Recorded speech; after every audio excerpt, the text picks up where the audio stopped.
Ajax Sherman became the world's first top-ranking hunting genius. The hero had outstanding abilities, but his lack of compassion caused him problems with his reputation. It all started when an unknown guy told reporters about beating up a janitor. According to him, the hero, in a fit of anger, threw the man who was old enough to be his father against the wall. Then came a flood of articles and accusations, and all the fans turned away from Ajax. Decades of life spent building a reputation that is being devalued right under his nose.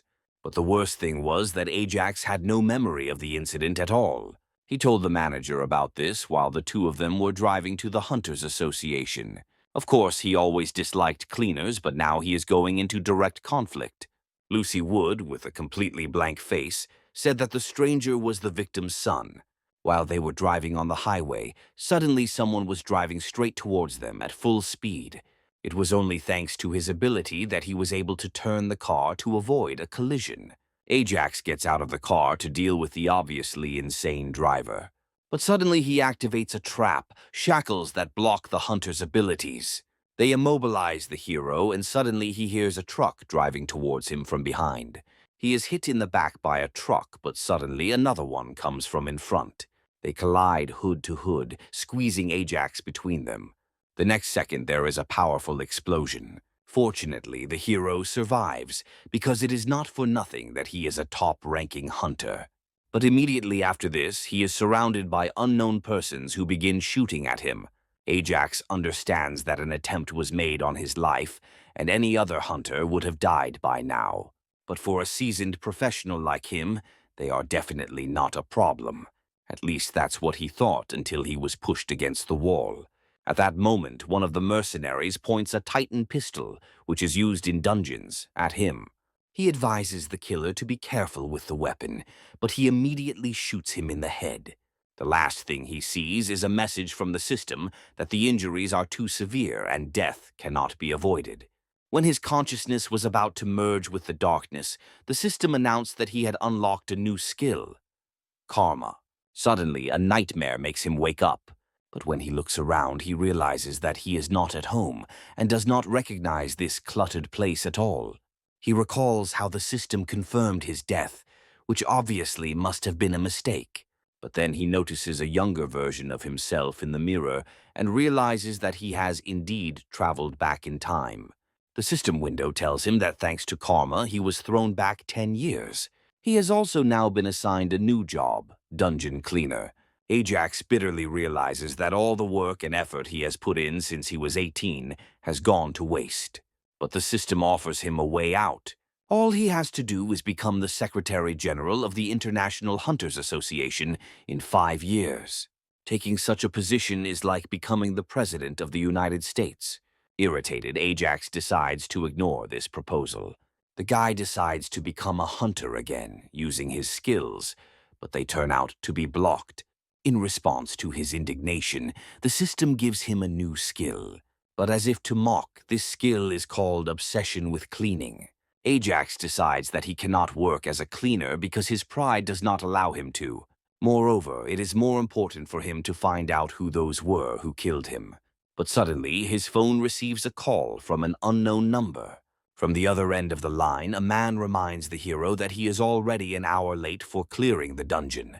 You can also hear the grumbling of other workers who are being detained by Ajax through the phone. The guy is very irritated that someone dares to say something about him because he is used to the status of the best hunter. The man, meanwhile, offers him to rest today and asks him to sign his number as the head of Benjamin. This name already interests Ajax, and he asks the man to tell him his full name. To Ajax's horror, the man turns out to be the same cleaner who got him into trouble and killed him. Just as unexpectedly, the guy announces that he will come to work after all. Imagine his surprise when he found only cheap clothes and no car. Taking a seat on a city bus, he only grumbles about the injustice of his situation. The system forced him to live in complete opposition to the life he was accustomed to. But there is a good point. In this universe, he obviously did not use aggression against Benjamin Montgomery. Although the guy still refuses to admit guilt because he believes that he only lightly pushed the man. But it turns out the man asked Ajax to change his mind when he supported the idea of cutting the cleaning staff. The guy was convinced that cleaners were not so important, and therefore their salaries were better given to hunters. Even Benjamin's pleas did not melt the hero's cold heart. Instead of reaching an agreement, he called the man a parasite because he was sure that they were not doing anything important. In response, he became justifiably angry and grabbed the guy by the chest. Ajax pushed the man away from him, and he crashed into the wall. Even when blood appeared on his face, the hero arrogantly asked him to stop pretending. As if to say something, the guy called his manager and asked her to take care of the situation. Meanwhile, Ajax, in his new role, arrives at the dungeon he once passed through. That time, he himself fought with a huge centipede at 28. Meanwhile, his current boss, Benjamin Montgomery, comes to meet him, and the hero is already ready to meet the one he blames for his own death and rebirth. The man is only amused by the workers' increased seriousness. Taking a closer look at him, Ajax increasingly believes in his innocence. By this time, their team only has 45 minutes to clear the area due to the hero's late arrival. After some indignation, they decide to go inside. Each of them is given respirators, the purpose of which the hero does not suspect. After a quick preparation, everyone heads into the dungeon together. But Ajax has a question. It turns out that he knows absolutely nothing about the work of cleaners. In general, the association of the supernatural and spaces is divided into subgroups. There is a control team that monitors the appearance of dungeons and collects information. There is a team of support for hunters. They produce and service weapons and equipment. There is an operational team. These are the same hunters who kill monsters in the dungeons.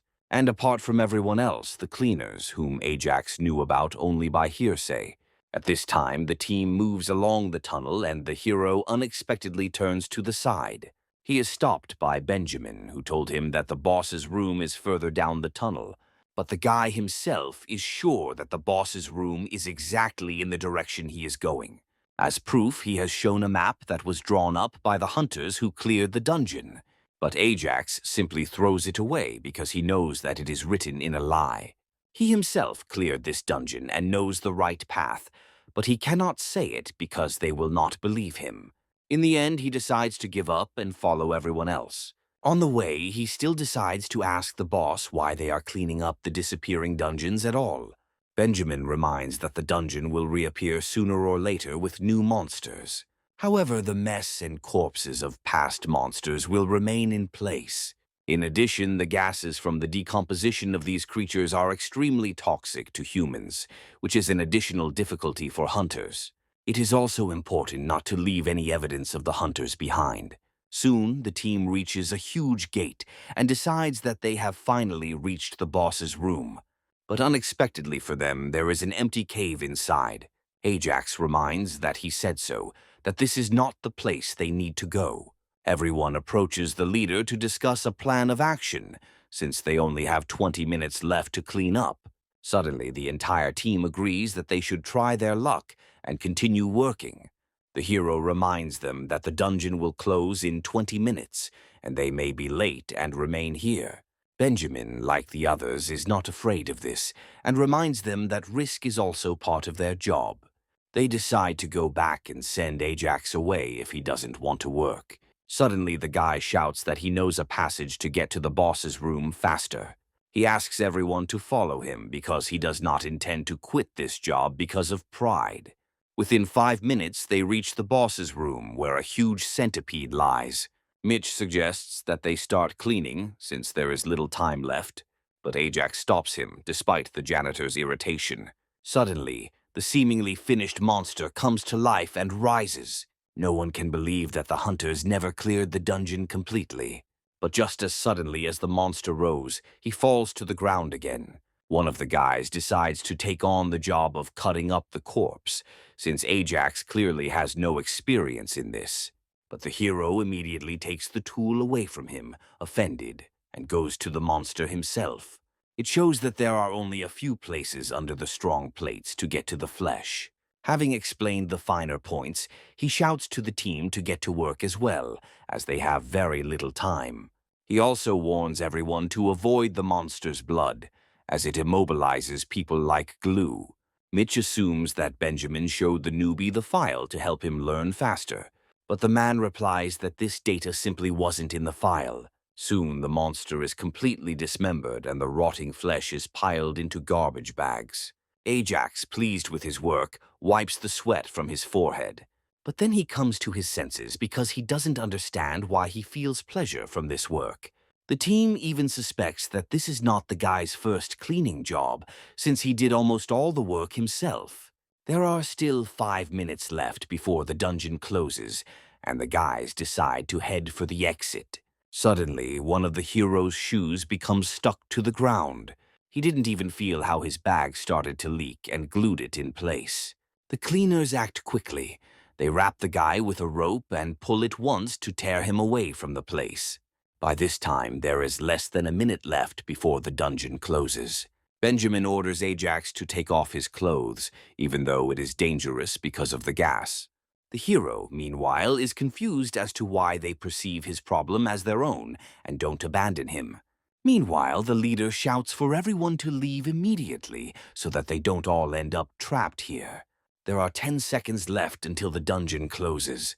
Having lifted Ajax off the ground and taken off his boot, Benjamin runs with him through the tunnel. In the last seconds, they manage to escape from the trap.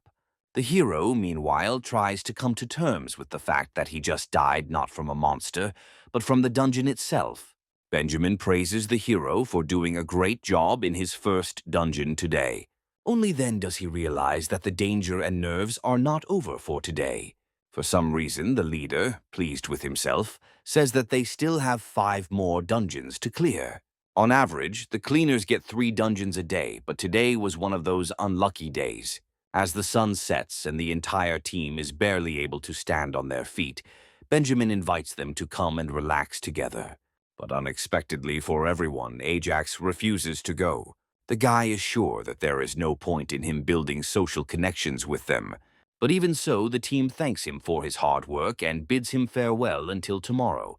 Once home, Ajax decides that Benjamin was definitely not the type to commit murder, even a contract killing. This leaves him with 3 people with whom he had conflict. Even he is amazed at the number of people he could have affected.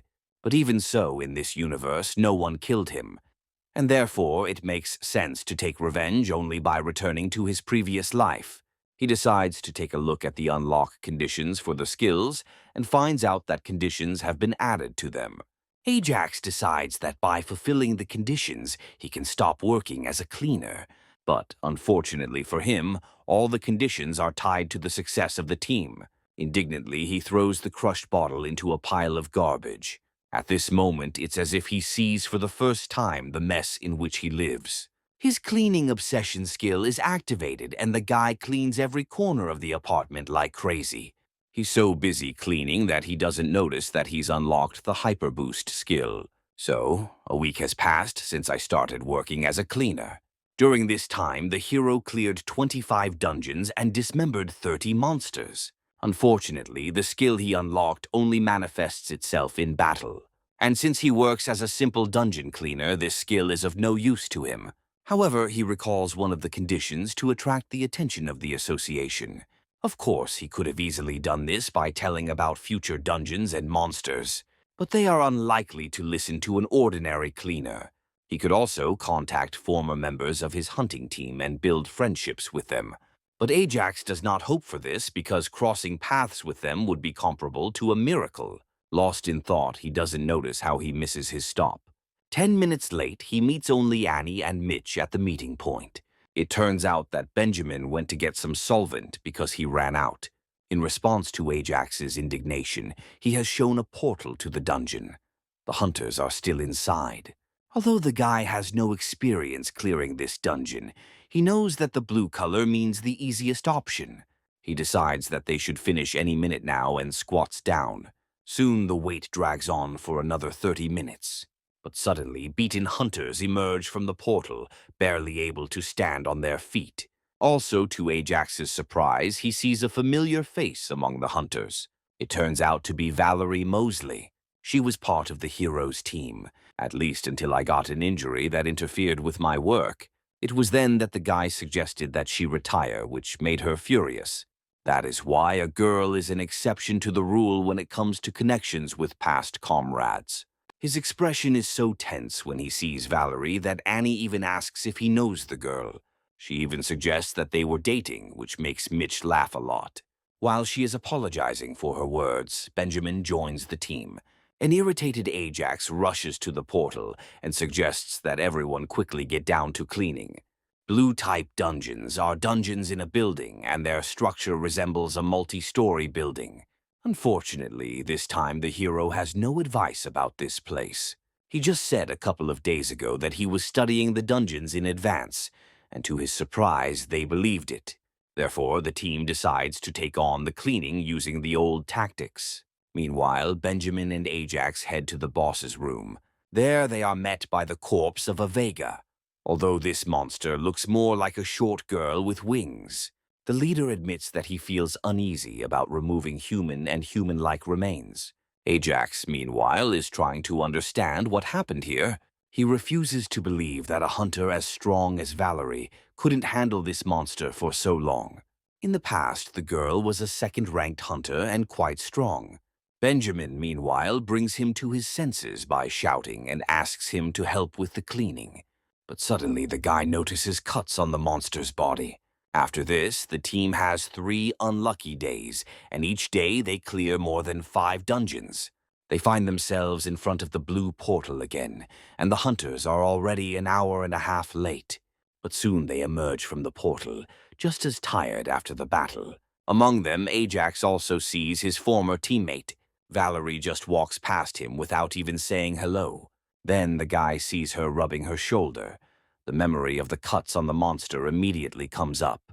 To undergo surgery precisely because of a shoulder injury. But instead of supporting her, Ajax began to scold her because she had neglected her illness. According to him, she was putting too much strain on her right hand and not using her left, which led to the injury. He also, without any regret, threw her a resignation letter for her to sign. That was the last straw. Valerie reminded him that she had told him more than once about the pain in her shoulder. But in response, I only heard, "Stop pretending and shirking." Ajax, infuriated by her tone, reminded her that it was not his job to look into people's personal problems. Moreover, she would not be able to be a normal fighter now anyway, and therefore he did not understand why she was indignant. Valerie only asked him to wait until she recovered. But this option did not suit the hero, and he advised her to simply transfer to the cleaning team. The girl even cried because he never considered anyone below his rank as people. In response, he leaned over and, barely containing his rage, whispered that she had not only insulted the leader, but had also become a parasite. Valerie couldn't help but slap him. In the current situation, Ajax cannot help but admit that he behaved like a scoundrel. Then, if it weren't for her injury, she would have become a first-class fighter. He decides to ignore his feelings of guilt, but his conscience won't let him do it. He turns around and calls out to Valerie. Blushing with embarrassment, he advises her to use her left hand more. Ajax adds that her current technique puts too much strain on her shoulder, which will cause problems. In response to this, she agrees with a blank face. The hero understands that she does not want to take advice from a simple cleaner. As he leaves the portal, he advises her to at least have her shoulder checked by a specialist. Despite her mistrust, she decides to play it safe, and unexpectedly the doctor confirms the cleaner's words. According to him, she better change her fighting style, otherwise the problem will progress. Just like that guy. The next day for Benjamin's team ends just as late. The guys can barely stand on their feet. Suddenly, Mitch starts scolding Ajax for making his girlfriend wait. Looking back, the hero sees Valerie in front of him, who clearly wants answers. The hero, although a little embarrassed, decides to approach the girl and find out what's going on. She suddenly points a sword at him and demands to explain how he found out everything about her shoulder. Ajax justifies himself by saying that he only gave her advice that he saw on the internet. But Valerie doesn't believe it, because her technique is a secret for all the uninitiated. In addition, the guy exactly repeated the movements and stance, and also knew about the muscles that were activated. The hero understands that he has compromised himself, and that they may even start hunting him. He eventually admits that he learned everything from the cuts on the monster's corpse. According to him, the blows from the right side were deep, but from the left rather superficial. Moreover, the girl obviously did not use the techniques that all hunters know about in the fight against Vega. That's why he concluded that Valerie wasn't using the knowledge because of some physical limitation. Valerie is satisfied with his answer and hides the weapon while Ajax explains the symptoms in everyday life. But suddenly she comes to the conclusion that in front of her is a freelance hunter. She knows that there are such people in the city, but they hide their identity. But the guy brings her to her senses, because he is obviously not a hunter but a simple cleaner. With this, he says goodbye to her because he needs to rest before tomorrow's work. Valerie thanks him after leaving, which surprises Ajax. Following this, she decides to ask if he can train her. The next day, the girl comes to her boss and asks for a short day off. James Fisher, captain of the operations team, had no idea that the hunter could have such problems. Valerie explains that it is due to an injury and assures that she will focus on self-improvement during this time. The man is surprised that she is talking about individual lessons and not about practice at some academy. But what shocks him even more is that his employee will go to learn from the cleaner. Valerie also amazes him by the fact that this same cleaner hasn't even agreed to train her yet. James is tired of this conversation, and the only thing he asks for is to come back in 2 weeks. A few days later, everyone is surprised by Ajax's unusual behavior. It turns out that a few days ago he discovered a new skill, counter. Suddenly, Benjamin approaches the hero to ask what Valerie is doing with them here. Ajax replies that he brought her here so that they would have an extra pair of hands to help. But in reality, it wasn't really his decision. Then, a few days ago, a girl came to him to ask to become a student. The hero, hoping to discourage her, invited her to clean the dungeons with him. But unexpectedly, she agreed to it. So she started working with him. Now Ajax even helps her deal with stains that she can't get out. Benjamin praises the guy for finally gaining the spirit of a janitor. Annie watches all this and sees a completely different picture. She thinks they are already dating, and it is starting to piss her off. Soon, unable to bear the internal tension, she decides to talk to Valerie face to face. To do this, the two of them go to another room under the pretext of cleaning. But when Annie finds herself alone with Valerie, she can't find the strength to start a conversation. Suddenly, it is the huntress who turns to the girl and asks why she is so tired. Annie decides to shift the focus of the conversation to her interlocutor and asks how she became a hunter in the first place. It turns out that Valerie's father was a second-rank hunter. It was because he was fired due to an injury. Then everyone wrote off his complaints as laziness and began to treat him worse and worse. According to the girl, the single father was simply treated as used material. That's why she was surprised by the dynamics of the cleaning team, where everyone looks out for each other. Valerie also admits that she guessed that Annie was interested in Ajax. She calms the girl down and says that she is not interested in the guy at all. By the time they return to the others, they are already in fairly close relations with each other. The team has a task ahead of them to clean the boss's room. The leader warns everyone to be extremely careful. Among all of them, only Annie is a little slow in answering. She said her uniform was no longer fitting properly and her respirator was barely holding up.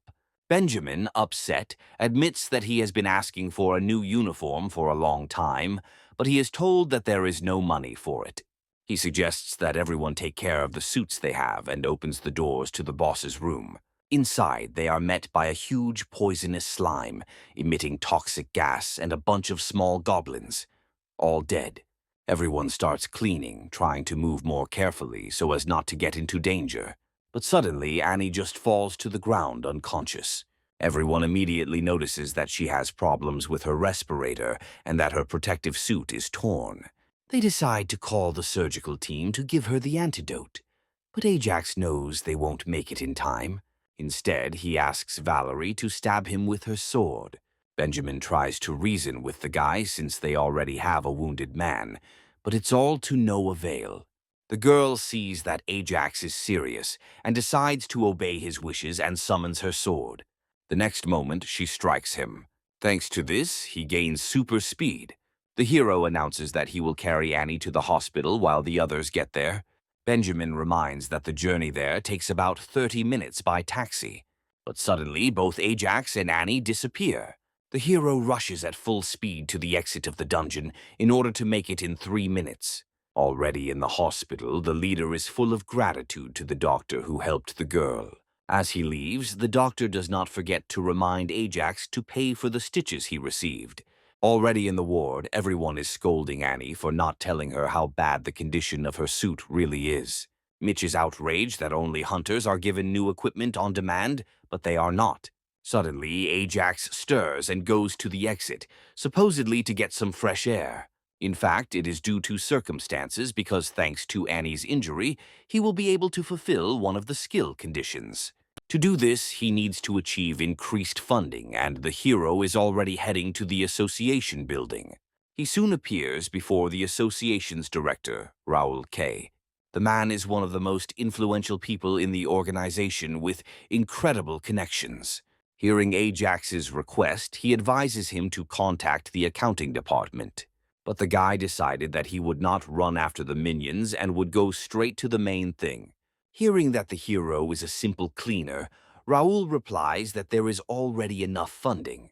But in response to this, the hero says that he knows about the association's budgets and that they simply have nowhere to spend such money. He also talks about an incident that took place less than an hour ago. Ajax recalls the shaky position of the director, who took over 2 months ago. That is why he advises him to think about redistributing the budget before the public finds out about it.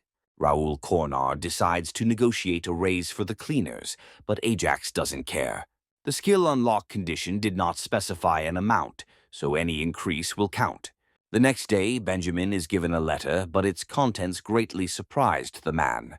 They wrote to him about disciplinary action and not about a budget increase, as Ajax had expected.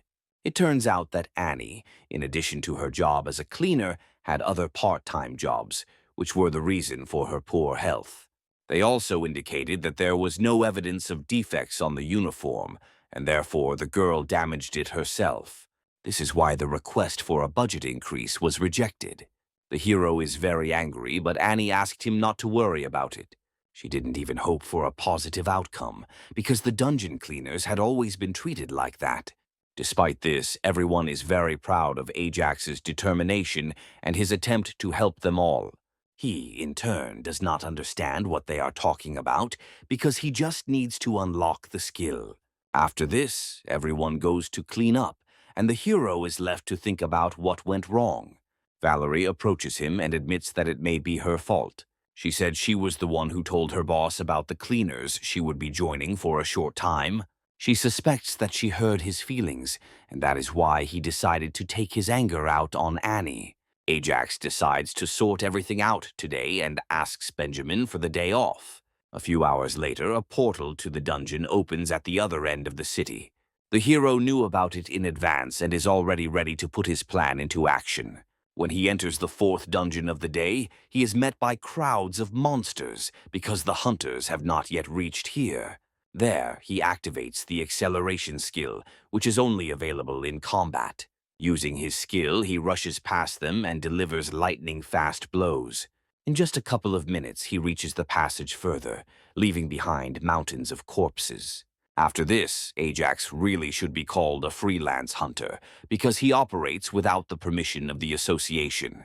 Although he acts without prompts with a time limit and therefore can die, this does not bother him. Previously, such a dungeon would have been a piece of cake for him, but this time, one blow could kill him. Pretty soon, he reaches the boss's room. Even now, the hero is confident in his abilities, because he already went through this dungeon in his past life. He climbs up the giant robot with lightning speed. On the way up, he also fights off the hands of a monster who wants to throw him off. Having reached the robot's head, Ajax activates the counter skill to finish off the monster with one blow. As he left the dungeons, he noticed the association's machines. They must be confused as to who could be clearing the dungeons, but this time he decides to stay inside to see the surprised faces of the hunters for himself. 2 days later, at the first dungeon for cleaning, he is met by James Fisher. The man announces that he came here to build friendships, but no one believes him. Ajax decides that he must be under suspicion if the leader of the hunters was sent here. Benjamin senses the tension and suggests that they get to work quickly. Inside, they discover a huge pile of corpses with only an hour left to clean up. Everyone gets down to work in unison, under James's watchful and inquisitive gaze. Tired of waiting for a puncture, he decides to provoke the guys himself. He asks if they know about the interference with the hunters' work in the last 2 days. At this question, everyone turns around in surprise except Ajax. Meanwhile, James talks about the reward for catching a freelance hunter. The final nail in the coffin is his question about whether they know anyone who is not at work these days. The hero understands that it's all over for him and that he will be given away right there and then. But suddenly, Benjamin reminds him that he told Ajax yesterday not to overexert himself. Annie supports his words and says that the guy exhausts himself by working without days off. Their conversations confuse the hero because he was definitely not at work. Benjamin eventually promises James that he will be the first to snitch on the offender. Returning to the association building, the man reports that there was no interception since Ajax returned to work. But unexpectedly for him, the boss decides to simply submit to the guy's demands and increase the budget. Raoul admits that he did not expect Ajax to be such a dangerous person. The next day, the hero, still in bloody clothes, goes to withdraw money from an ATM. He took on the task of cleaning the dungeons in order to personally raise the budget for the cleaning team. A little later, Raoul tells James exactly this, that someone anonymously donated funds. They both understand that this only further compromises Sherman, but they can't prove anything. Even out loud, the phrase, "the cleaner took over the cleaning of the dungeon," seems funny to Raoul. He doesn't believe that such a person would choose such a path just to remain a cleaner. Raoul was also very confused by the guy's appearance on his doorstep, as well as his knowledge of the association's affairs. That's why he's sure that this cleaner is someone's insider. The man even suspects that the boy could have been appointed by the association's president himself. Raoul is sure that this is a kind of test, and therefore advises James to work diligently. The next day, as everyone emerges from the last dungeon, Ajax looks forward to seeing his contribution reflected in the budget. Suddenly, at the collection point, they discover a pile of boxes. Inside, new protective suits, respirators, and all sorts of similar consumables await them. Benjamin also discovers a letter among the boxes. Ajax, meanwhile, cannot help but notice that there are things here worth much more than what he donated. When the leader says that there are 200,000 worth of things here, the hero cannot believe his ears. He even snatches the letter from his hands to make sure. The association apologizes for its short-sightedness and announces a permanent increase in its budget. They also include compensation for Annie for the incident that happened to her due to the suit's malfunction. Everyone thanks Ajax, although he tries to convince them that he had nothing to do with it. Even Benjamin doesn't believe him, because in all his time in the job, this has never happened. In any case, it is important for the whole team that the budget increase actually happened, and not who was the reason for it. But now a new problem has appeared. All these boxes need to be manually carried to the office. Unexpectedly, Valerie suggests that she and Ajax take care of the boxes together and sends the rest home. The hero says that he does not agree and asks not to involve him because he does not trust the girl. But unexpectedly, one of the skills is unlocked due to the fulfillment of the condition for increasing the budget. Now, with the Hellfire skill, it won't be long before he can leave the cleaning team. Still staying to clean up the boxes, he can't avoid Valerie's questions. She assures that she is not going to hand him over and therefore asks not to worry. The only thing she's interested in is whether it was his hunting money that went towards increasing the budget. To Ajax's surprise, the other boys have figured out his plan too, but no one is going to give him up.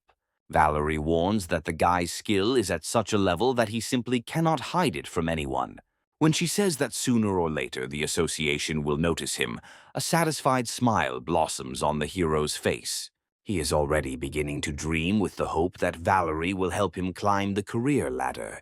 But suddenly the girl decides that the guy doesn't need this, because his actions show how much he values the team. This turn of events greatly surprises Ajax. Valerie promises that she will do everything possible to ensure that the hero can always remain on the cleaning team. The guy is annoyed at the situation he got into with his brilliant plan. Although the freelance hunt was a success, a new problem soon emerged. The next time the team comes to clean the dungeon, they find threats and insults written on the walls. The hunters covered the walls with monster blood, threatening Ajax not to interfere with their work anymore. And besides, they hid the monsters' bodies in different places in the dungeon to make it harder to remove them. The guys suggest not letting these scoundrels get away with this and filing a complaint. But the hero replies that it is useless, and therefore asks to simply play up the threats and insults. He is sure that if he doesn't react, they will stop sooner or later. And while he would be happy to punish the hunters, he decides to avoid confrontations in order to unlock skills. But his hopes were in vain. Even after 3 days, the inscriptions did not stop appearing. It even begins to affect the mood of the team members. Benjamin even tried to talk to the hunters, but they deny everything because there is no evidence against them. Mitch even intends to tell at least James about this, but Ajax convincingly asks him not to do this. Instead, he goes to the exit of the dungeon and orders the guys not to clean anything here. He even activates his obsessive-compulsive disorder skill. Entering the association building, he pushes everyone out of the way. Today, he intends to put an end to these graffiti on the walls and the traps from the hunters. The turning point was an incident that occurred a few days ago. Then, the two hunters, upon exiting the dungeon, met Benjamin's team. They started insulting the guys and talking about them like trash. Then Valerie approached them to find out where the guys were from. They first attacked her, as they had the cleaners, but suddenly one of them recognized the leader of his team. There and then they both bowed down and asked for forgiveness. But the girl only advised them to try to be better people than they are now. Leaving the hunters in a dejected state, she ran to say hello to Annie and Mitch. She apologized to her friends for the hunters because they obviously were nothing special and therefore were being impudent. They heard her unflattering words and were very offended. The next day, when everyone came to work, Benjamin was glad that Valerie was with them again. But the girl apologized to him because she came to say goodbye. Of course, it was not her decision, but Ajax asked her not to come anymore. Although Valerie was very upset at first, she soon understood the reason for this decision. He finally decided to comply with her request and gave her advice based on his own experience as a hunter. As long as she follows his advice and schedule, he estimates that she will reach rank 1 very soon. He plans to use Valerie to negotiate with the association through her. Although he plans to use her as a tool, the girl is sincerely grateful to him for his help. But then, after she stopped showing up on the cleaning crew, the writing thing happened. Finally reaching the right floor, Ajax found those same impudent hunters and hit the first of them. The second one reacts quickly. He recognizes the form of the cleaner and activates the skill to fight back. His skill is called Necromancer and is offensive in itself. But the hero deftly dodges the attack. At this time, the guy activates the next skill to show what the title of hunter is worth. But Ajax is not going to listen to his nonsense and hits him too. While the hunters are trying to come to their senses, the hero scolds them for their unworthy act. He assures that he will tell everyone about their actions, and their dungeons will no longer be cleaned. The hunter is confident that the association will definitely take their side and will not allow this to happen. But in response to this, Ajax suggests that he think again, because we are talking about weak hunters. The hero also suggests that he apologize to the cleaners on his knees if the job is still important to him. Suddenly, James bursts into the room, having been informed about the aggressive cleaner. Ajax already understands that the situation will become even more complicated if a man interferes. But suddenly he breaks into a smile and politely asks what brings Ajax here. The hero becomes wary of this attitude until James asks about the increased budget. The guy decides to talk about the hunter's inappropriate behavior towards the cleaners. The beaten hunter assures James that this is all a lie and claims that he was attacked for no reason at all. But the man believes Ajax and slaps the guy. After this, he asks them to forgive him, making Ajax even more confused about the situation. However, the hero decides to be content with the situation and go home. As he leaves, he asks that these hunters never catch his eye again. While Ajax has let the situation with the losers go, he refuses to ignore James's sudden change of mood. Valerie, unfortunately, cannot give him a clue as to what the reason might be. The hero admits that the hunters did come and apologized properly to the guys. The girl replies that his request was fulfilled after all. Those two were simply fired. Ajax can't get his head around the fact that 2 hunters were fired because of the words of some cleaner. This, coupled with James's overly respectful attitude, only serves to further confuse him. But the next day, the situation becomes even stranger. The hunters greet the cleaners with a bow and thank them for their work. Having no idea what to tell them, Ajax thanks them in return. Moreover, inside the cleaning crew discovers the corpses of monsters, which are dumped in a neat pile. While Mitch and Benjamin are grateful to the hero for his intervention, Annie admits that she is worried. She's afraid that the guy will get into trouble if this continues, because some hunter might get angry. Ajax assures her that there is no one there who is both stupid and fearless, and therefore he is not afraid for this. But suddenly, Mitch has a question about why everything started to change so much with the appearance of the hero. He even suspects that he has some connections.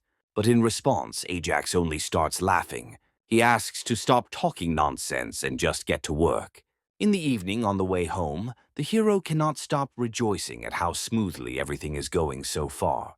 After considering all the conditions for unlocking skills, he still finds what is most possible to complete as quickly as possible. But suddenly, the phone in his pocket starts ringing. Valerie is on the other end of the line, announcing that she will be participating in a raid on a multi-zone dungeon. She will also be the team leader, for which Ajax praises the girl. The real shock for Ajax is that the cleaning team has been asked to take part too. The hunters are obviously not happy that the cleaners will take part of their earnings for the raid. But even so, some are still afraid enough to speak about it more quietly so that Ajax does not hear. Benjamin even tries to calm his team down, although he himself is more nervous than the others. Suddenly, the leader of the team they will be collaborating with bursts into the room. Donald Clark welcomes everyone gathered for the conversation. Ajax is the most shocked by his appearance because he knows about the man firsthand. In his past life, this scoundrel stole several of the hero's achievements and is generally known for such machinations. He even warns Valerie about the dangers of cooperating with this guy. Donald, meanwhile, warns that once the raid begins, no one is to leave the dungeon. That's why he asks anyone who disagrees to speak up now. When no one raises their hand, he reveals his plan of attack. As expected, he is ready to entrust the cleaning team with the dirtiest and most dangerous work. As payment, Donald is ready to give them a bonus, which will depend on the quality of the work performed. Benjamin agrees because the cleaners really have no reason to refuse. And for Ajax, this will be a great opportunity to unlock one of the skills. However, despite all the advantages, the hero decides to refuse to participate. Donald even drops the lollipop from his mouth in shock as he feels himself losing control of the situation. After the meeting, the cleaning crew and Valerie stay behind to figure out why the guy refused. Benjamin is sure that Ajax always thinks about his comrades and should be trusted. The huntress adds that this raid is indeed very difficult and will last more than a day. This convinces the team leader that Ajax acted in the best interests and safety of the team. Benjamin decides that in this case it is not worth going against the guy's decision. Unexpectedly, Valerie says that she will not participate either. They are trying to convince her otherwise because she was appointed the leader of this operation. In response, the huntress says that her mentor advised her not to trust Donald, and she intends to listen. After the cleaner's decision became known, James can't help but smile. Donald took away his team's opportunity to engage in scams, and he regrets not seeing the villain's face during the meeting. He even came to his office to mock the man. Suddenly irritated, Donald jumps up from his seat and announces that he is organizing a mandatory draft. This is the situation when an employee of an association is ordered by the head of the department to participate. A few days later, Benjamin's team learns of the order, leaving them with no choice about participating. What's also unusual is how many people are at the entrance to the dungeon when they arrive there. While the guys regret not having cleaned themselves up in front of the reporters, Ajax notices Valerie nearby. She flinches as he approaches, and the boy realizes that the leader of the operation is nervous. He advises her to straighten her shoulders and look more confident so as not to lose face in front of the public. The hero also promises to turn on his radio so that the girl can contact him in case of extreme danger. For the mission, the cleaning team prepared everything necessary, including cleaning supplies and materials. Benjamin asks everyone not to worry and just do what needs to be done, as always. At this time, Donald Clark approaches Valerie and asks her to take care of his people.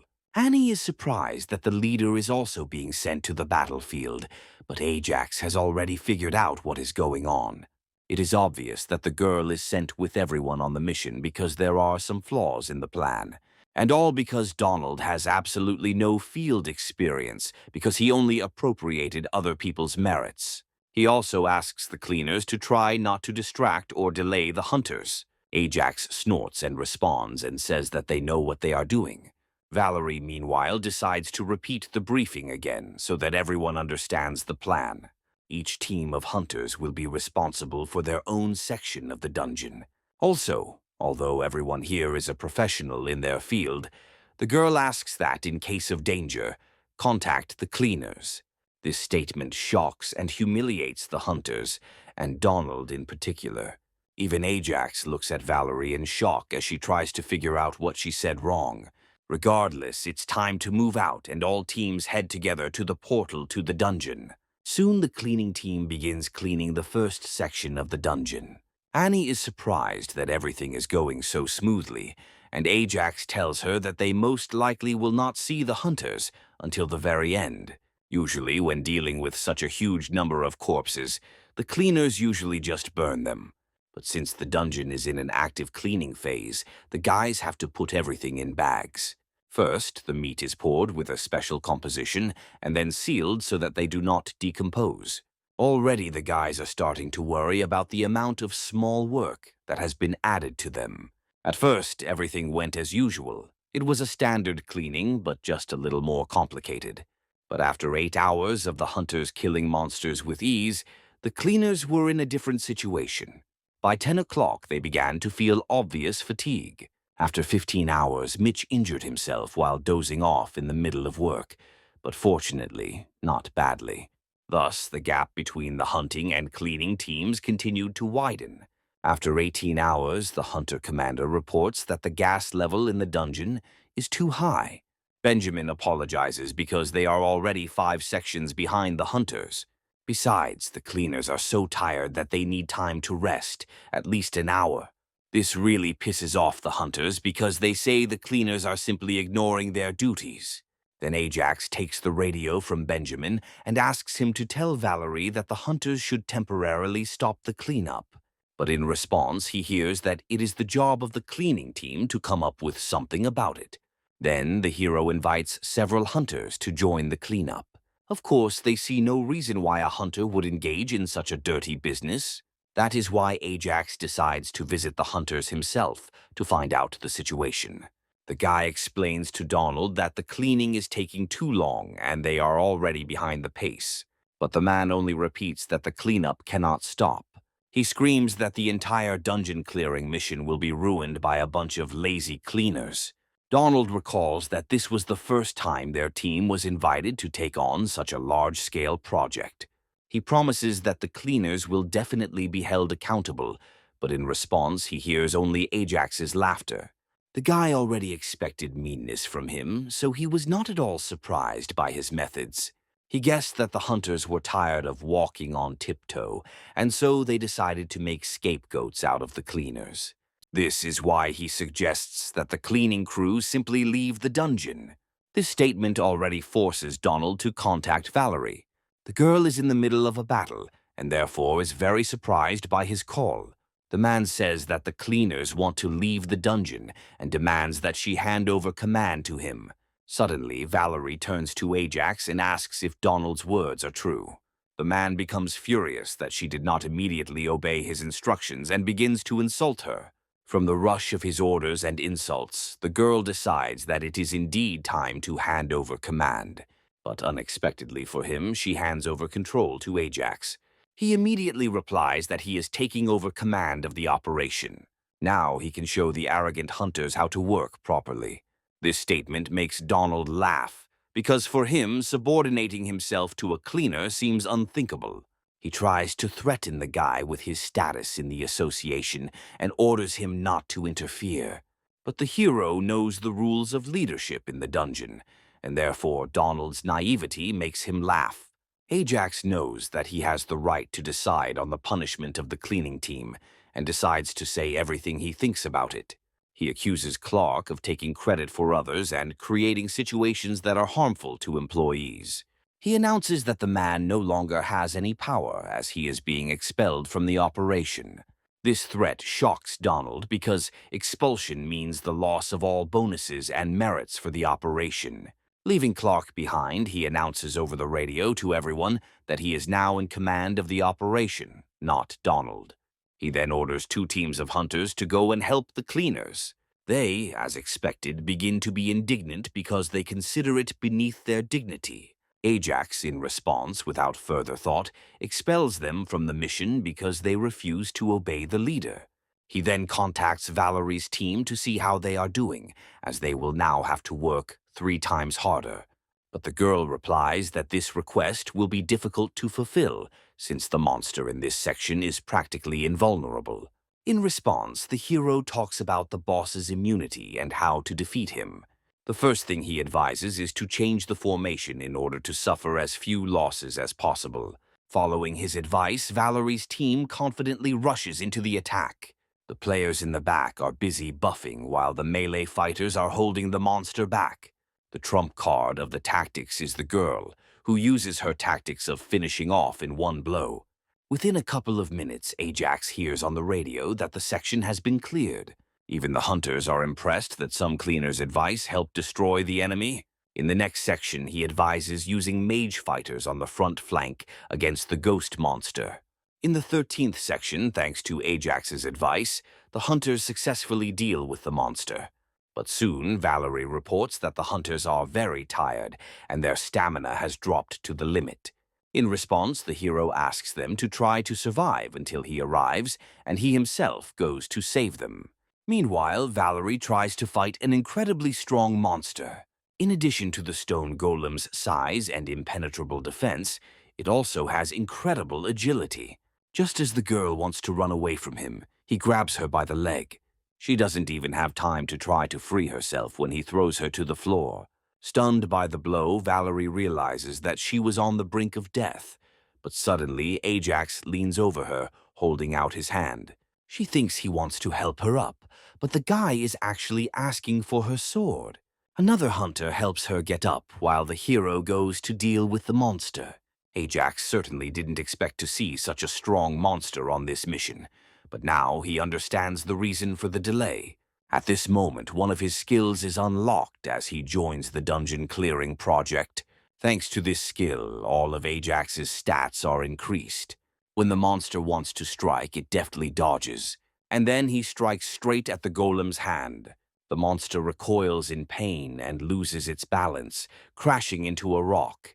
But then the guy activates the skill Hellfire and, combining it with the skill Finishing Strike, finishes off the monster. A powerful explosion occurs, and pieces of stone fly off from the golem in all directions. The hunters try to find out from Valerie who he is, but she replies that he is just a cleaner. She also asks everyone to keep quiet about his abilities, because she is sure that he is not interested in money or fame. Ajax, meanwhile, is furious that there is now a complete mess around him, which he has to clean up. After the raid, Raoul K becomes aware of the situation that occurred in the dungeon. It doesn't take long before he calls Donald and James to the carpet. Clark tries to justify himself by saying that he is not guilty, and it is all about the connection between Valerie and the cleaning team. Besides, he reminds us that it was Raoul's idea to bring in this cleaning crew against their will. In response, Kay grabs him by the hair and reminds him that he is talking to his boss. Throwing a frightened Donald away from him, he demands that he write a report while his fate in the association is being decided. Left alone with James, Raoul calmly asks him what he thinks about Valerie. He admits that he would like to make her the team leader. Within days, Benjamin's team was punished and Donald was demoted. But the cleaning team was not upset. But on the contrary, they decided to congratulate Valerie on her success. She was eventually appointed leader of the hunting team. But the girl is surprised why there are so few people in the office. Ajax sees the reason in the transfer of people from the team. Even after the replacement, she still had 17 people under her command, which is quite a lot. The hero asks her not to be surprised because not many could lay claim to the position she occupies. Suddenly, several hunters enter the room. Just as unexpectedly, they bow respectfully to the cleaning team and greeting. Valerie adds that her assistant will arrive soon. In response to this, memories of Lucy Wood, his assistant, pop into Ajax's head. She was the only one he knew when he died, and she knew him better than anyone. But unfortunately, Valerie doesn't yet know the name of her assistant. Benjamin, meanwhile, suggests to his team to leave, since Valerie obviously has an important meeting. Although the girl assures her friends that they can stay, they are already heading for the exit. By an incredible coincidence, the new assistant chose this very moment to appear. But to Ajax's surprise, it turns out not to be Lucy, but a certain Vicky Esther. She confuses him with the leader Mosley, to which he replies in a threatening tone that is not his name. Valerie invites the frightened assistant inside to talk while she apologizes for the mix-up. Ajax is relieved to note that it is not Lucy, although in this universe they would have nothing in common. After finishing her first working day, Vicky shares her impressions with her co-worker. It turns out to be that same Lucy Wood. The girl is interested in asking about working with those about whom the association is buzzing. The girl says that Ajax Sherman scared her a lot. In response, Lucy recalls how, with his arrival on the cleaning team, they began to receive funding. Obviously, the guy is no slouch, and Lucy can't wait to meet him in person. The next day, Ajax, while cleaning, unexpectedly discovers Valerie next to him. Moreover, she brought her team of hunters with her, and they also began cleaning. The hero reminds her that she has only just become a captain and should mind her own business. At this time, Benjamin is only happy to help and shares how to clean up various stains. Annie is as open to their help as Mitch is. Ajax decides not to prove anything to anyone and just surrender.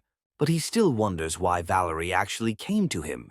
It turns out she's having trouble coming up with a dungeon hunting plan. She was given 50 dungeons, but there were too few people on the team. Moreover, she was not at all pleased with the news that dungeons with weak monsters would not be taken into account. Ajax assures her that all dungeons, including simple ones, are taken into account. He also tells you which dungeons you can send fewer people to, which will help with productivity. The hero is not surprised that they came to him with such a question, because even seasoned leaders with experience do not always know this. Valerie thanks him for his help, but the guy only hurries her out in response. She is already starting to worry that she has offended him or is annoying him. But Ajax is more irritated by her assistant. The girl assumes that they had a conflict in the past, but Ajax assures that they only met yesterday. Meanwhile, Vicky approaches Valerie to hurry her to meet the team. To this, the girl suggests that she leave first and organize everything, including a restaurant reservation. She happily runs away, although she could have organized everything from the dungeon. Suddenly, Valerie asks if Ajax is talking to anyone from the support team. It turns out that someone from there wants to meet him, although they ask to keep it a secret from Vika. Ajax suspects that they want to ask him about the situation with Donald. But if that were the reason, he would not have been asked through Valerie. Ajax decides to meet with the mysterious man. Soon the cleaning of the dungeon is finished, and Valerie invites everyone to eat lunch at her expense. The next day, all the news reports how a child accidentally ended up in a dungeon. That's why Raoul calls Valerie and Ajax to him to explain how they allowed this to happen. Tragedy was avoided thanks to pure luck and the hero's ability. He becomes the one who takes all the blame on himself, allegedly forgetting to set limits. Valerie tries to intervene because she clearly saw how Ajax set the limit precisely, but the guy only asks the girl not to contradict the director. The hero asks to save a seat for himself in the conference room to explain himself to everyone. Raoul, in response, advises him not to hope for the absence of punishment, even after a public apology. After this, he exhales heavily and asks everyone to go about their business. When they leave Raoul's office, Valerie immediately yells at the hero because he simply lied and made himself look guilty. Moreover, she refuses to believe that everything that happened was a coincidence. Valerie is sure that someone is trying to frame them and asks Ajax not to take it as his fault. But the hero replies that by telling the truth, they will not be able to catch the culprits so easily.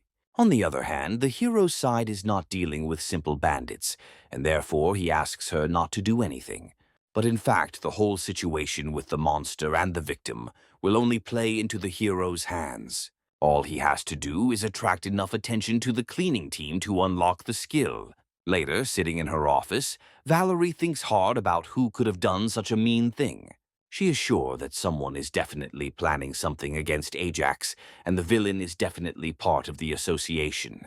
Her team also supports the idea that someone is trying to frame the cleaning crew. Since the hero helped them clear out a huge dungeon, they want to help him in return. Valerie is inspired by their determination and orders them to suspend all operations and begin searching for the villain. Together they leave the office, but unexpectedly Valerie meets Lucy Wood. A few hours earlier, she had been told about the situation with Ajax and how he had taken the blame. She was surprised that such a noble man had such connections and knowledge about the association.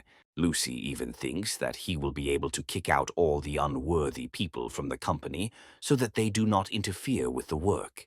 That's why she decided to come to Valerie to offer her help in the search. The girl admits that she is just beginning the investigation and therefore does not yet have a basis for accusation. Lucy says she's already checked the camera footage and it's simply not there. Since the dungeon appeared practically at the exit from the city, where there are no cameras, there is no recording of what happened. But fortunately, there were cars with video surveillance nearby, and one of them could provide a recording. On Lucy's instructions, Vicky is now diligently searching for these cars because she has memorized their numbers. Once she's finished, Lucy suggests using an official request from the association to get the records. Valerie thanks the girl and is already reaching for the document, but Lucy unexpectedly pulls it out of her hands. The girl explains that such help costs money and asks the leader to tell about Ajax. Since there are a lot of rumors about the guy, she is interested to know which of them are true. But Valerie sheepishly admits that she is not familiar with the rumors, as she does not have many friends in the association. Lucy realizes that the girl truly believes that Ajax is just a cleaner. But even so, she is impressed that the association has such dedicated people willing to take on the blame and responsibility. With a smile, she announces that she will help them, but only if they arrange a meeting with Mr. Sherman for her. Her intervention only gives the team more determination to find the culprits. Meanwhile, the hero, having bought himself a suit for the conference, receives a call from Annie. She is worried that Valerie is not answering her messages and calls. In addition, she received an alarming message from her that she was going to save Ajax. The hero immediately begins to worry. Having dropped the call from Annie, he immediately dials Valerie. Unexpectedly, she immediately picks up the phone. Ajax immediately asks what she is doing. The girl replies that she and her team are going to obtain evidence of his innocence from a certain Francis. The hero, barely containing his rage, reminds her that he asked her not to interfere. He is one step away from unlocking the skill, but given Valerie's stubbornness, he allows her to proceed. But he himself decides to do everything to stop her, so that she does not ruin his plan. After hanging up, he starts banging his head on the ground in anger. This puts him into combat mode. This allows him to use hyper-acceleration. As he races past cars on the highway, he wants to overtake Valerie to prevent her from collecting evidence. A little later, at the hospital where the injured boy is lying, Lucy meets his relative. He glances at her and replies that he has nothing to talk about with the people from the association. She tells him that the cleaners are not to blame and asks him to intercede because they will be punished without any fault. In response to this, the man grins and says that he will happily watch them get fired and punished. Meanwhile, Ajax had already found Francis, who had already gotten into the car to go home. The bloody guy asks for cooperation and introduces himself as coming from the association. While the man says he has nothing to tell, Ajax breaks his video recorder. Francis is shocked that someone would simply break his property, but the guy replies that he will be compensated for it. He himself falls to the ground and hits his head again to activate combat mode. Leaving the stunned man in the parking lot, he disappears in the blink of an eye. And just in time, Valerie's team has already arrived, also shouting about the association's action. Francis yells back that he has no intention of helping crazy people and threatens to sue. The girl is shocked by this behavior until one of the hunters reports that the video recorder in the car is broken. This is not the first witness whose recorder was broken, and Valerie is sure that this is the work of a scoundrel. Lucy, meanwhile, is still dealing with the victim's brother, trying to understand the reason for his anger. It turns out that Ajax was the reason for his dismissal, and the guy does not consider it necessary to obey the association. He turns away, clearly offended by the company's actions, even when Lucy tells him about the investigation. But he is sure that this is just a farce and shouts that he does not want to have anything to do with the association. The patients begin to whisper, and to avoid unnecessary gossip, Lucy decides to come back later. Tim continues to criticize the association even when he comes to his younger brother's room. The boy begins to complain that he is tired of being in the hospital and that he doesn't like getting injections. But in response, the guy leans towards him and reminds him of the agreement between them regarding the punishment of Ajax. But unexpectedly for them, an uninvited guest intervenes in their conversation. Ajax was ready to let it all slide, but fate decided otherwise. Having climbed through the window into the ward, he realizes that now all the parts of the story fit together perfectly. The boy was forced by his own brother to put his life in danger simply out of revenge. The victim also understands the contradiction because Ajax was the one who saved him. But Tim is convinced that the hero is to blame for everything, because it was because of Ajax that he, the family's only breadwinner, was fired. He reminds that Tim was the one who started the conflict and rushes towards him. But unexpectedly for him, the hero simply puts his hand on his shoulder and announces that he forgives him. There is no point in him fighting Tim, because he helped him get closer to unlocking the skill in his own way.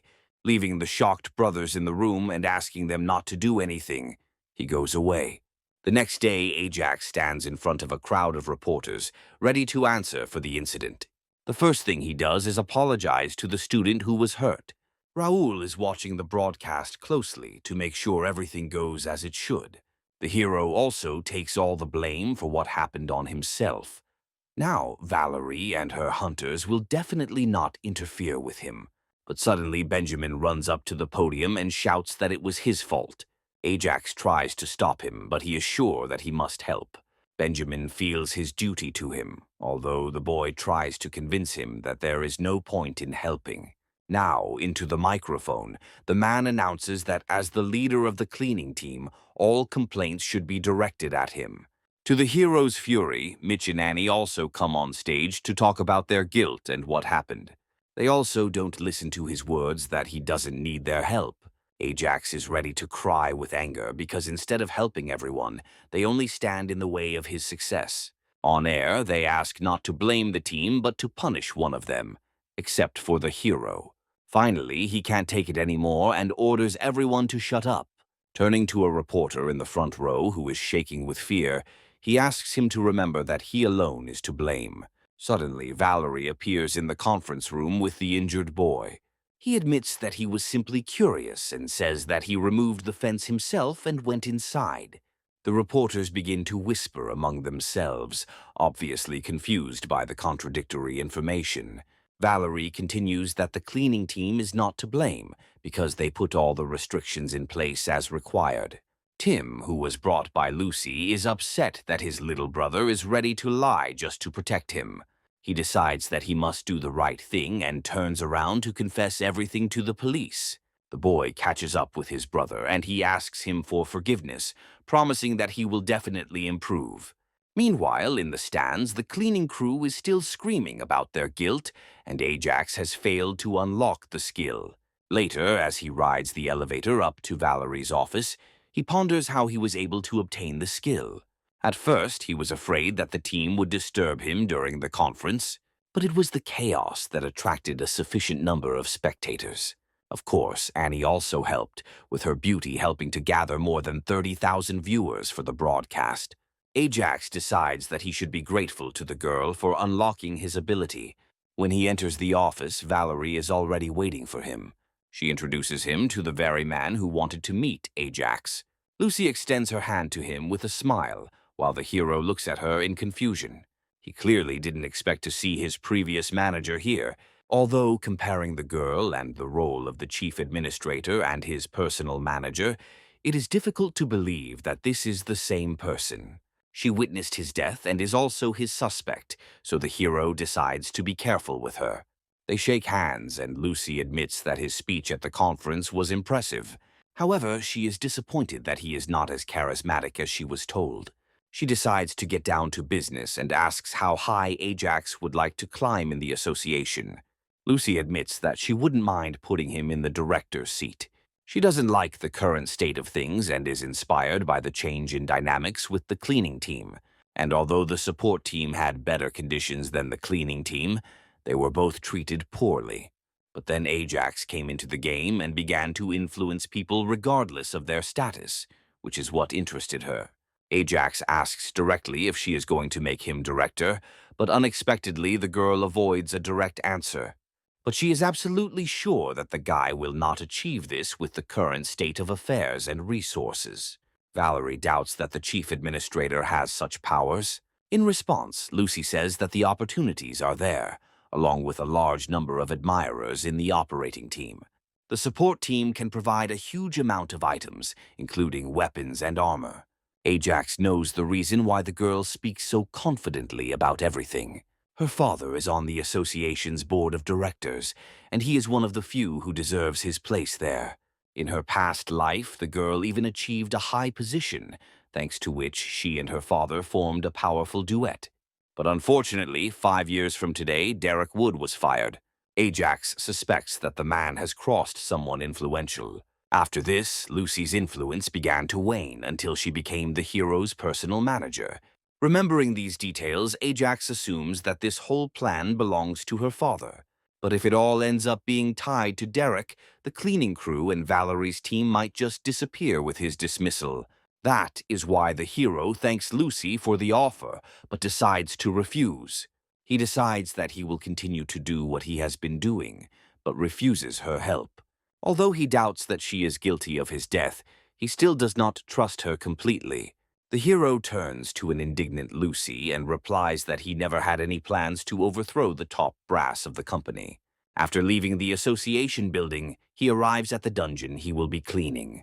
Mitch took the day off today, so the three of them will work together. The guy asked for time off to meet his sister, who is a hunter and came to the country for work. Annie, Benjamin, and Ajax are so engrossed in discussing Mitch that they don't even notice the fourth person nearby. It's only when they finish cleaning that they notice a stranger in their team. The man says the association gave him the go-ahead to write about Benjamin's team. Ajax responds by asking why there is such interest in their team in particular. Lance admits that after the conference they attracted the attention of many, especially Annie. In addition, there are many topics that concern this team and the special attitude that many people have towards them. Annie thinks it's a good idea to let more people know about their work, which Lance is very happy about. Benjamin is worried that viewers will be put off by the sight of their work, and Ajax supports him. But then he remembers the possibility of attracting new people to the cleaning staff in this way. The reporter replies that it is possible, but people usually have a negative attitude towards such an activity. Then Ajax asks him to write about the work in the right words so that people will still want to join. Inspired by the young man's enthusiasm, Lance decides to listen to his advice and write the necessary article. At that time, the hero did not expect that the man would be so inspired that he would start creating headaches for everyone. But the next moment they come across the dungeon boss, who stops chatting. Ajax decides to continue shocking Lance by dismembering the monster in front of him. He even invites the reporter to try to cut up the monster himself. But he is clearly not impressed by such a proposal and loses consciousness. Ajax is only amused by this situation because he is going to completely change the public's opinion of himself. But later it turns out that Lance has nothing to attract new cleaners with. The job doesn't give any bonuses, and there's more work than there is. Benjamin and Annie also can't come up with anything. Ajax starts to get nervous because he needs people to unlock his ability. Suddenly, the team leader comes up with an idea. Today is payday. The hero understands that if not working conditions and people's respect, then money will definitely influence candidates. But to his shock, the salary turns out to be meager, even taking into account the bonus for helping to clean the huge dungeon. Meanwhile, Benjamin and Annie are delighted with this month's raise and call themselves lucky. Lance waits for the hero to answer, but he can't think of anything. With such data, the reporter's article would be more likely to warn against the job than to attract newcomers. Not finding a better way out, he lies that he only received half of his salary. Such news pleases Lance because with such a salary, attracting newcomers will not be a problem. His comrades try to persuade him to admit to lying, but he continues to stand his ground. Instead, in the evening, he bursts into Raoul's office. Raoul is not at all happy about the appearance of a problematic employee. This time, the guy came to ask for a salary increase. The director explains that he cannot do this to Ajax yet, since he has only recently started working there. But the guy continues to stand his ground and also asks to double his salary. Barely containing his rage, Raoul agrees to increase the salary, but only for the hero. This does not suit Ajax because he needs to raise the stakes for the whole team. He is also impressed by the man's endurance because in his place, he would have kicked the impudent fellow out. In the end, Raoul admits that this issue is not within his competence and that he cannot decide anything himself.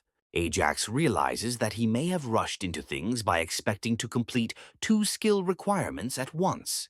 Suddenly, the executive director enters the office, causing Raoul to rise from his seat. Derek Wood came to complain that the man was clearly showing a preference for one of the hunting teams. Ajax understands that he has nothing to gain here and says goodbye to the executive director as if he were a friend. He suddenly turns the guy around and takes a selfie with him. Derek admits that he is a fan of the hero and knows everything about him. Although Ajax tried to avoid meeting him, it eventually happened. The man says that all the bosses know about the hero, especially after the situation with Donald. In addition, everyone knows about the help to Valeris' team, and there are rumors that Ajax wants to take over the company. When it turns out that the guy came for a pay raise, Derek, as the head of the committee, agrees to talk. Of course, he is not allowed to decide such issues himself, but the man certainly has enough influence.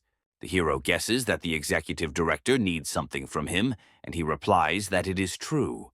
According to Derek, Raoul and James are in a coalition that gives privileges to hunters of only one team. The executive director offers the hero to demonstrate his abilities and promises to think about salary. To do this, Valeris' team must outperform James's team in terms of clearing. 4 days later, Ajax gathers a team of cleaners and hunters in one office. He announces that this time they will fight together for first place in order to deserve a salary increase. Valeris sheepishly admits that her team is barely doing the bare minimum. Ajax, in response, promises to help them, as he has already developed a plan. The girls' team pricks up their ears because in this way they will be able to avoid the disparaging attitude of their superiors. Now, having received help from Ajax, they have no reason to refuse, and all the hunters unanimously agree to follow him. But for everything to work, it will take a coordinated effort from the cleaning team and the hunters. But besides this, the hero attracted help from outside. Lucy enters the room and warns him that she will help, but she remembered his attitude last time. Even if they team up, Valeri and Benjamin's team can't win, so Ajax asks Lucy for help. When they move on to discussing the detailed plan, the manager can't contain his shock. According to her, they don't have to worry so much about getting a place in the rankings. Ajax assures her that he is not going this far just for a place in the rankings. He plans not just to beat the opposing team, but to take first place. Lucy reveals that James's team has a wealth of information on the dungeons, but the hero says not to worry about it and suggests trusting your instincts. Their conversation is interrupted by Lance, who is surprised by the influence the cleaning crew has in such matters. But suddenly a roar is heard outside the window. The dungeon that Ajax mentioned has opened. The entire team heads to the exit to begin the cleanup. Lucy is responsible for preparing the equipment and commanding the cameras. Meanwhile, Valeri's team begins clearing the dungeon. The hero is not happy that out of all the monsters they came across, they only encountered iron skeletons and advises the girl to kill them with one blow. To achieve this, he talks about their weak points. The team of hunters uses the developed tactics to apply the information from the boy. Soon they successfully defeat the largest skeleton. Ajax is so distracted by the fight that he doesn't notice how he himself is being attacked. Luckily, the skeleton didn't hit him, although it did scare him a lot. The hero decides to use the sword he found on the monster. He imbues it with skills and sends the sword flying upwards. The blade accurately cuts through the monster's vertebrae right at the weak point. The cleaning team also bursts into the battle. Lucy, meanwhile, tells Ajax about the new dungeon. The hero decides that at this rate, getting first place won't be difficult at all. Soon, Valeri's team begins to breathe down the backs of James's team. The difference in approach to management between them also becomes obvious. James prefers to insult his subordinates and push them. The cleaning team, who supposedly detain everyone, also gets it. Meanwhile, Valerie and Ajax form a harmonious tandem, managing their subordinates wisely and calmly. With this approach, they get things done faster than they planned and even have a lot of time to rest. Raoul also learns about the connection not only between the hunters and the cleaners, but also about the help of the support team. The man understands that not only Lucy is involved, but also Derek, although he cannot believe the latter's favoritism. The assistant warns that such a team is capable of clearing dungeon after dungeon without assistance. Raoul asks Captain Horton if he wants to help the Ajax Alliance as well. Randolph, with fear in his eyes, replies that such a thing will never happen. In response, the director orders that no new dungeons be given to Valeri's team. Meanwhile, the team's affairs are going as well as possible. Everyone is acting according to plan. Ajax makes sure Lance records their progress to write about in an article. The reporter reminds him that they paid for or borrowed many of the things. In response, the hero puts his hands on the man's hands and sincerely asks for help in attracting new people. Suddenly, his radio comes to life and Lucy reports the news. It turns out that all the dungeons were distributed among the remaining teams, leaving them with none. James's team also clears the dungeons so quickly that the cleaners can't keep up with them. Now there are 3 dungeons left uncleaned, and Ajax understands that his team will have to clean them. If the team doesn't get first place, then the competition simply doesn't make sense to him. The hero decides that they need to continue. The opposing teams will soon run out of steam and can be caught. But the problem is that his cleaning crew will have to work longer hours than they should, including the poison gas. There is also a chance that monsters will come to life when the cleaners enter the dungeon. Derek soon learns of 3 uncleared dungeons and is angry that Raoul allowed this to happen. He decides to contact Captain Horton to sort out the situation. But suddenly, Lucy comes to him and says that there is no need to shut down the whole event. She proudly says that the hunting team and operations team have joined in the cleanup.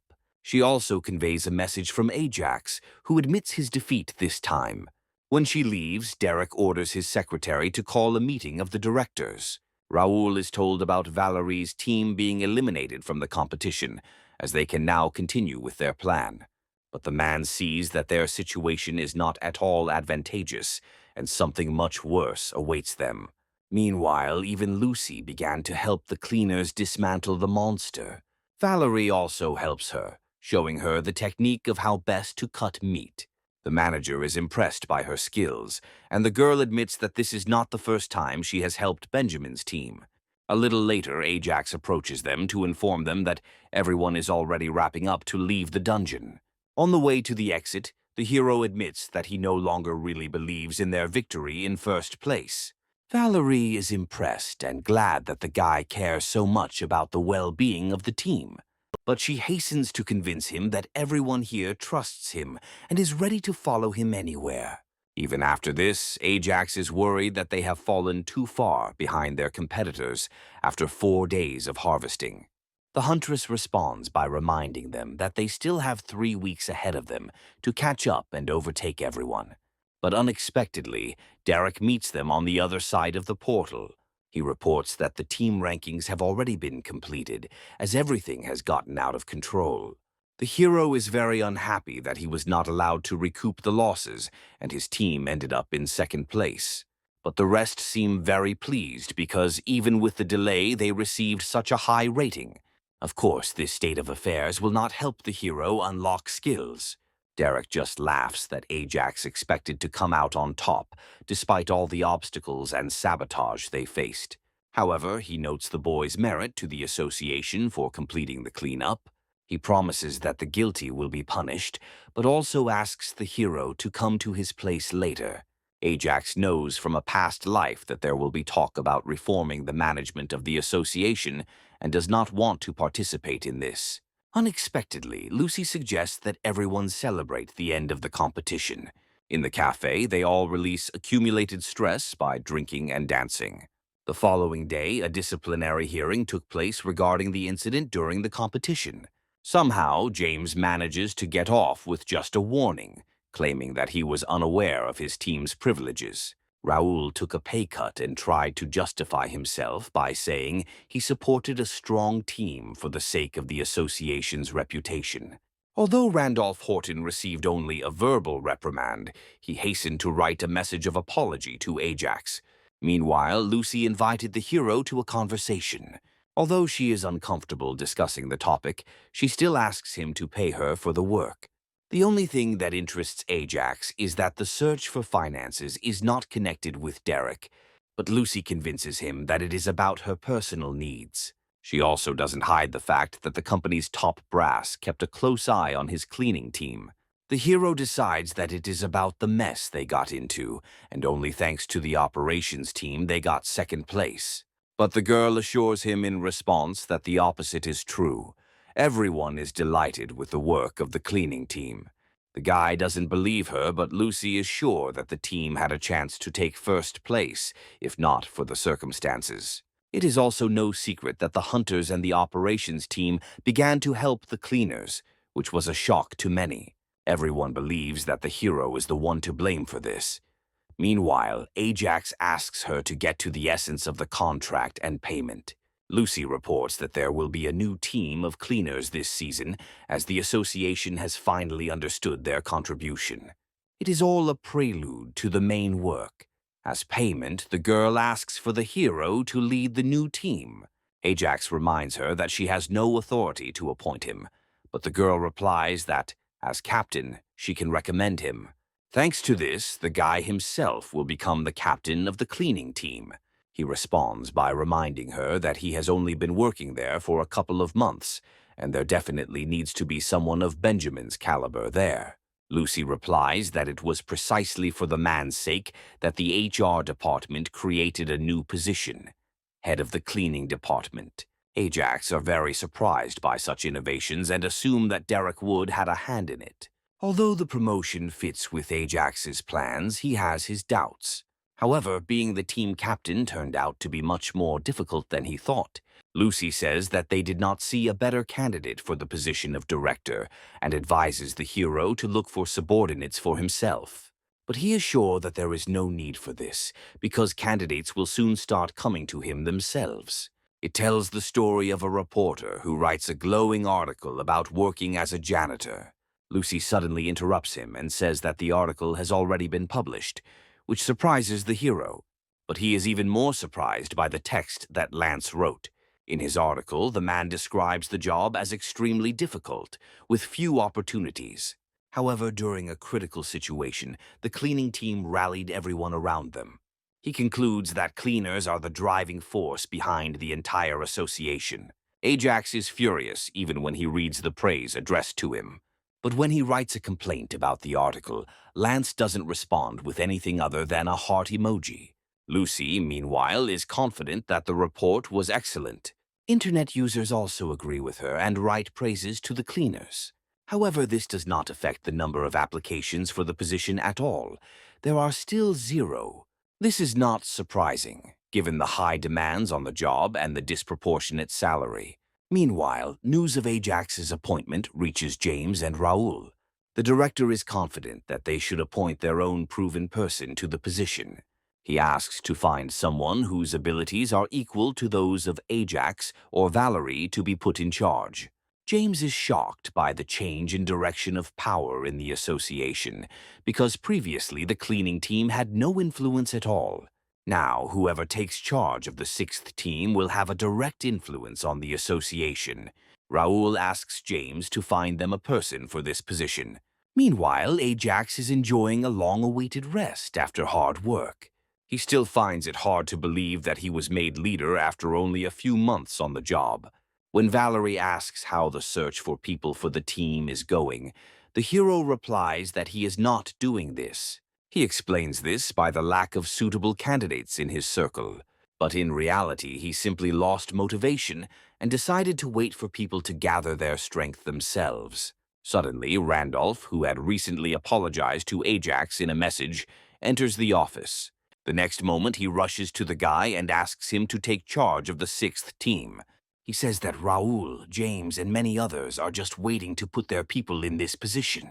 Many are interested in a team that will be on friendly terms with the management. That is why Randolph brought documents of people who could be suitable for the Ajax team. He even promises to allocate the necessary budget for the people the guy chooses. At first, the hero refuses because he is too tired to decide anything. But suddenly his mood changes dramatically and he already looks interested. The thing is, he remembered that by increasing his satisfaction with the cleaning team, he would be able to unlock the skill. Meanwhile, Mitch is at home scolding his sister, who was fired from the hunters. The girl surrounded herself with garbage and has not gone outside for a long time. But suddenly she mentions Lance's article about the cleaning team's successes. Mitch doesn't know what to do when he realizes that his sister's odes to her job as a janitor inspired her to apply. She only reminds him how he persuaded her to start searching. Meanwhile, Ajax decides that the secret to attracting people to the team is simple.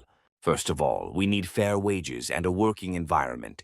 But even a new team will sooner or later start to lag behind because the atmosphere is very important for quality work. This is exactly why a captain is needed, who will create the right working atmosphere.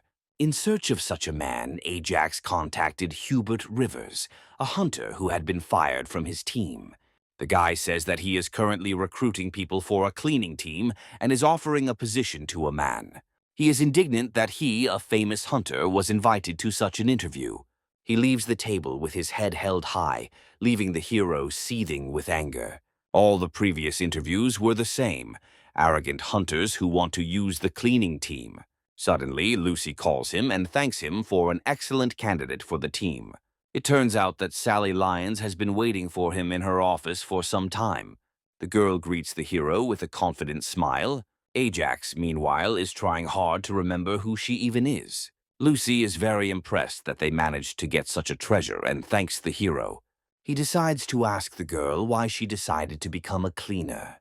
She admits that she was stripped of her hunting license, but her skills and level are suitable for work as a cleaner. In response, he asks if she knows what the cleaning crew does. With a bored look, she replies what the cleaning crew was doing in America. But she is confident that in Korea, things are different, and the cleaning team has influence over operational planning and command. The hero understands that she took this information from the article, and Sally does not deny it. Ajax is quick to disappoint her because the cleaning crew does the same thing as in America. Cleaning. However, he cannot help but notice the girl's excellent characteristics in her profile. She has worked as an international hunter and is an ideal fighter. But unfortunately, her skills and personal qualities are useless in the work of a cleaner. Suddenly, he remembers Benjamin's words about Mitch's sister, who had recently arrived. His guest turns out to be correct, and Sally asks him not to tell his brother about her interview. As if at the snap of his fingers, Mitch bursts into the office to stop his sister. They start arguing right in front of Ajax about whether she should take the job. In a few days, the main stage of candidate selection begins. 4 made it to the final round of the selection, 3 from the directors and 1 from Ajax. In the end, the hero had to settle on Sally's candidacy because she was the most interesting of all. The head of the HR department is the first to ask his question. He presents a scenario with a specific monster and asks for a plan of action. All 3 present slightly different scenarios. However, they are all suitable for defeating the monster. The answer from candidate Raoul also takes into account the company's resource savings. His answer is so perfect that Ajax begins to worry about Sally. She is the last to answer and admits that if she met such a monster, she would find herself in an awkward situation. She even criticizes the very beginning of the attack, which was described by the head of the HR department. For her, there is only one rule: kill monsters, and it doesn't matter with what or how. She also criticizes the system of subordination because it seems that the Korean Association is more concerned with its image than with protecting people. Ajax begins to seriously question Sally's sanity and how she came to be in the position of hunter. He understands that she will most likely fail, and the most likely candidate for the role is Hubert from Raoul. Although this does not change the fact that a man will certainly not have a positive effect on the image of the cleaning team. But suddenly the hero remembers that his task now is to eliminate all of Sally's rivals. Everyone is already thinking about ending the interview, but Ajax decides to ask about cutting up monsters into pieces. And although the HR representative doesn't understand the question, the hero reminds them that they are hiring cleaners. Since no one knows the answer, he asks about cleaning mixed liquids from surfaces. Of course, none of the candidates know the answer to this question because they are all hunters. When no one answers this question either, Ajax calls all candidates for the position unworthy. After the interview, Hubert, confident in his superiority, approaches the hero. The man is surprised that after all that bravado, the guy brought someone like Sally to the interview. Now the hunter is confident that victory is in his pocket, no matter how little he tries. When he leaves, Ajax is surprised to find his candidate next to him.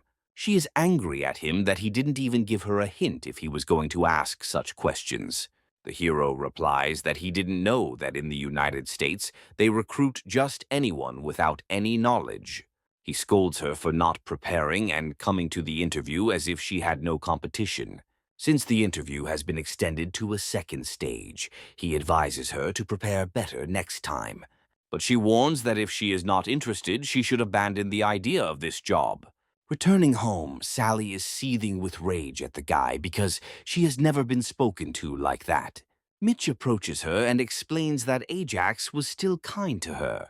He says that the hero is very sensitive to his work and will not tolerate any condescending look. The cleaner is sure that she has already been written off from the race and suggests that she just let it go. When it comes to the practical task, the girl gets nervous because in fact she doesn't know anything about cleaning. Suddenly, they are distracted by the doorbell. It turns out that Valerie and Annie came to them to tell them about the upcoming task. The girls came to help Sally, and she couldn't find the words to refuse them. Benjamin, Randolph, and Lucy also joined them to explain the job of a cleaner. The leader of the control team can't stand it any longer and rushes to the girl to convince her to try to win. All those who came are ready to share their knowledge if only the candidate from Ajax would advance further. But suddenly the girl declares that she is not going to take the practical test. A week after the first interview, it's time for the practical assignment. Ajax is surprised that Sally still came, even though she said she was giving up. She admits that she didn't come of her own free will and he shouldn't have even invited her. The hero is surprised to notice the dark circles under her eyes and a confident smile as if she was catching up on the necessary knowledge. The girl nevertheless announces that she expects him to apologize for his words. Of course, the hero tells her not to count on it, but she doesn't demand that she do it right now. In return, she asks him to wait a little and reconsider his decision later. Besides, he had given her a hard week because of his colleagues, which had left her very tired. Ajax turns out to be unaware of their help, and in the meantime, everyone is called to the entrance to the dungeon. Raoul announces that the test will take place in a real dungeon and will begin from the moment you enter inside. Candidates will have to answer a lot of questions and their answers will be judged. It also turns out that the dungeon has not yet been cleared of monsters because the task also includes their destruction. Once all issues have been resolved, candidates and the committee enter the portal. James asks the question first, setting up a scenario with limited time and the need to help the hunters. Naturally, all candidates agree that 20 minutes is enough for both hunting and cleaning. Ajax is not surprised that they chose this answer because 4 seasoned hunters can easily defeat the monster. However, each of them receives a penalty point. The point is that in this scenario, and especially with another team, they won't have time to do any major cleaning. Suddenly, everyone is surprised by Sally, who does not agree with their plan. She is sure that it is impossible to complete the cleaning and tidying up in such a short time and suggests retreating first. Everyone ignores her answer because they think she simply lacks self-confidence. Since the majority voted for the first scenario, everyone moves further into the dungeon. Ajax, meanwhile, is amazed that the girl gave the correct answer. All candidates continue to think like hunters and forget what position they are applying for. The hero clearly did not expect the correct answer from Sally. In the boss's room, they encounter a huge monster. All hunters immediately activate their combat skills. They attack mindlessly, creating a mess and dirt around that will be difficult to clean up. Sally, meanwhile, uses a simple attack that, while not as impressive, is effective. The defeated monster falls at the feet of the examiners. Raoul and the HR representative are unimpressed with her technique, but Ajax is sure she has her reasons. Meanwhile, it's time for the next question, and Hubert is looking forward to it. Even after the first part of the interview, Raoul handed him a manual for the work of a cleaner, which would be asked during practice. Then the man started to get angry because he was promised a dummy position where he wouldn't have to do anything or clean. The director did not go back on his words, but those conditions would only be valid if Hubert passed the interview. That is why he also gave him the questions that Ajax had composed for the practical assignment. Now the man had the key to passing the second stage. Meanwhile, Ajax asks his question, and Hubert is already happy because he has prepared an answer. But suddenly the question begins to sound different than what was written in the document.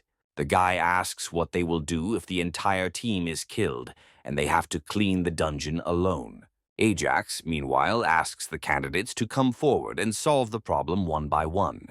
Now everyone has to complete the cleaning on their own within 20 minutes. As the hero had expected, someone made his questions public, but he himself did not write his questions in full. The first candidate is not even close to finishing the cleaning when the allotted time runs out. He is eliminated from the competition, and Hubert is invited next. He is furious at the very thought of a first-class hunter being forced to clean up. He is also unhappy that Raoul did not mention such a task during their conversation. This remark immediately attracts the attention of the HR representative. Hubert is sure that the task is impossible to complete, and Sally sighs in irritation and asks him not to shout. She is next in line but unexpectedly remains silent. Ajax is ready to announce that she surrenders, because he is sure that the task is beyond her capabilities as well. But unexpectedly for everyone, she draws her sword and rushes towards the monster. It throws a special powder into the air that absorbs gas and liquids. Meanwhile, she begins to cut up the monster's corpse. Everyone is shocked by the cleanliness of her work because it's like she's a professional in front of them. Ajax remembers her words about his comrades and realizes that they helped her. Now, the feeling that the girl will cope in time is becoming more and more real. Hubert even accuses him of aiding the candidate, to which the hero prefers to remain silent. Sally hears him too, and having finished cleaning before the end of the time, orders him not to chatter in vain. She finds it funny that he is ready to humiliate any opponent just because he himself was unable to achieve success. Hubert begins to get angry, especially when she mentions his connection with the director and Raoul's help. Unable to bear the accusations, the man activates his skill, preparing for battle. Sally activates hers as well, ready to respond in kind. They are about to engage in battle, but Ajax stops them in time using his acceleration.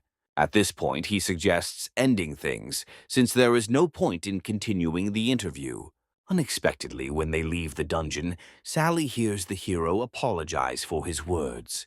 She decides to accept his apology and promises that they will not see each other again. It turns out that she is no longer interested in work because there are too many hassles and not enough money. The next day, after the practical assignment, Sally is lying on the couch, replaying her conversation with Ajax. She was very surprised that he managed to keep up with the speed of her skill and stop the fight in an instant. So she wonders why such a strong man works as a cleaner and not a hunter. The girl thoughtfully twists the medallion in her hand and convinces herself that it doesn't matter anymore because she definitely won't get the job. But suddenly she receives a message on her phone. Sally reads with surprise and horror that she has been hired. Meanwhile, there is a real pogrom in the World Association. They lost a file with records of some of the operations they were performing, and although the file was removed from one server, it remained with the operations team for a long time. Jason, the leader of the control team, is furious because this file could cause a lot of trouble if the press finds out, and all because of one incident involving Sally Lyons. She was then saved by her partner Miranda when the monster was already attacking. As a result, the girl lost her arm and left alone against a strong monster. They did not know what to do. Sally volunteered to stay while her friend ran for help. But unexpectedly, Miranda gave her the medallion and asked Sally to survive. Using her skill, she pushed the girl away from her. Miranda herself was left alone with the monster. Once safe, Sally tried to call for help, but was refused even one person.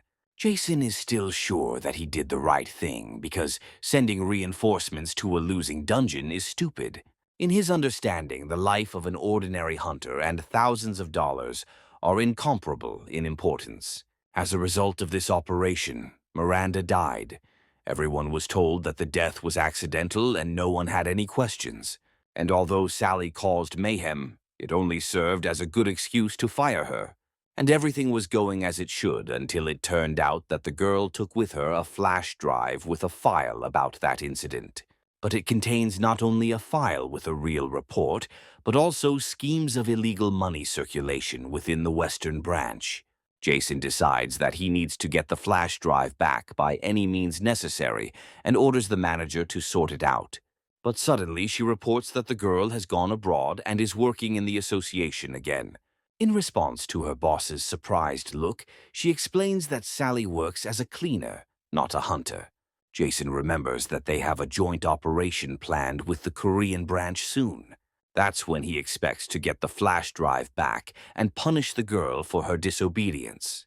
A week has passed since the events of the interview, and Ajax has unlocked the ability to inflict continuous bleeding. Ajax is now the team leader, and although the position is small, it still comes with a modicum of power. But even his title doesn't save him from routine work, and he still helps the guys with cleaning. The hero expected that the position would allow him to unlock skills faster, but everything turned out differently. While Annie and Mitch are teasing their new leader, he receives a text message. Randolph Horton kindly announces a new dungeon and asks for a cleaning crew to help. Ajax immediately dials Sally, who was just about to leave for lunch. But thanks to successful manipulation, he provokes her to continue working. Although he has to take a special approach with Sally, the team immediately noticed that the workload was significantly reduced. Job satisfaction increases, causing him to unlock the replica skill. Benjamin is now the association's cleaning manager and no longer wears his cleaning overalls. Meanwhile, during the operational team meeting, some are concerned about the current state of affairs. Chelsea and Kimberly, the captains of the operations teams, are unhappy that their schedules are built around the availability of cleaners. They are convinced that the association's priority should be clearing the dungeons and blame Ajax for the turmoil. Randolph tries to calm everyone down because he is also thinking about clearing the dungeons, but the schedule seems convenient to him. The other hunters agree with Chelsea and Kimberly because they believe that the cleaners should be adjusting to them. Ahuba begins with accusations against the hero and the new policy of the company, which the guy holds in his fist. But unexpectedly, Valerie takes the floor because she is not going to tolerate Ajax being insulted. She pulls out monthly operational summaries to show how much productivity has already improved. At the same time, the number of accidents was reduced to 0. She is sure that one cannot humiliate a person who has demonstrated his effectiveness on such a scale. Valerie reminds that while the operations team is important, they are not the most important people in the association. In response, hunters simply get up and leave, refusing to accept such a schedule. Suddenly, the control team manager bursts into the room because he received a message from the U.S. Association. From a conversation with them, Randolph learns about a ring dungeon, in the clearing of which they are interested. But since all the hunters have gone on strike, only Valerie's team will take part in the cleanup. Horton is amused by their reaction because they are ready to abandon their own to their fate, but come running when promised money. James doesn't miss his chance and offers his services as an experienced leader of a team of hunters. But Randolph only thanks him for the offer and puts Valerie mostly in charge. The hunters understand that they are left with nothing, but they can't say anything. Meanwhile, Ajax comes to check on Sally's team. He is disappointed that a simple boss took up so much of their time. The hero immediately understands that the problem is that the girl does not use her skill to litter less. However, he doesn't understand why she continues to do this even after the interview. Ajax reminds that clearing dungeons always takes priority over cleaning. Sally is surprised because she believed that the guy was only defending the interests of the cleaning team. The hero replies that work is the most important thing and sends her to clear out another dungeon.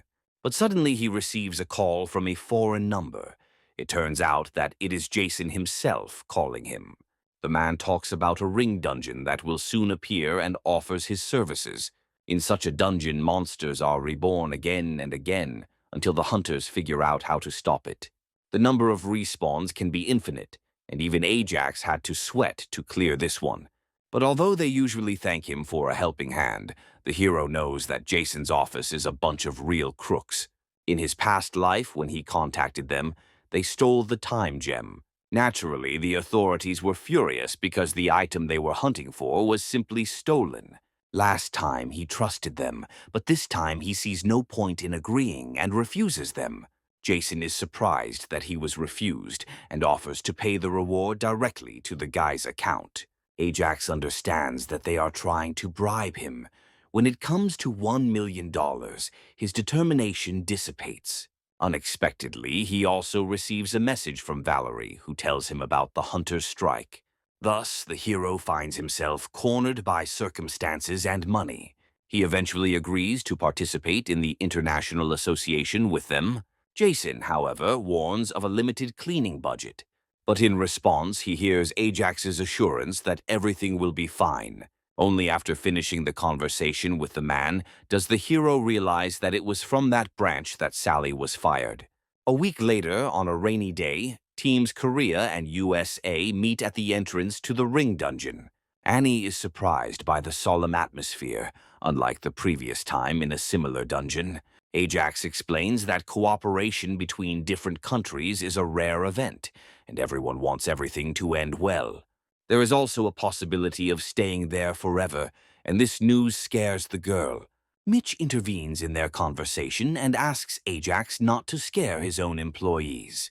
He doesn't know the Americans' plan this time, but this dungeon is familiar to him since he's already cleared it.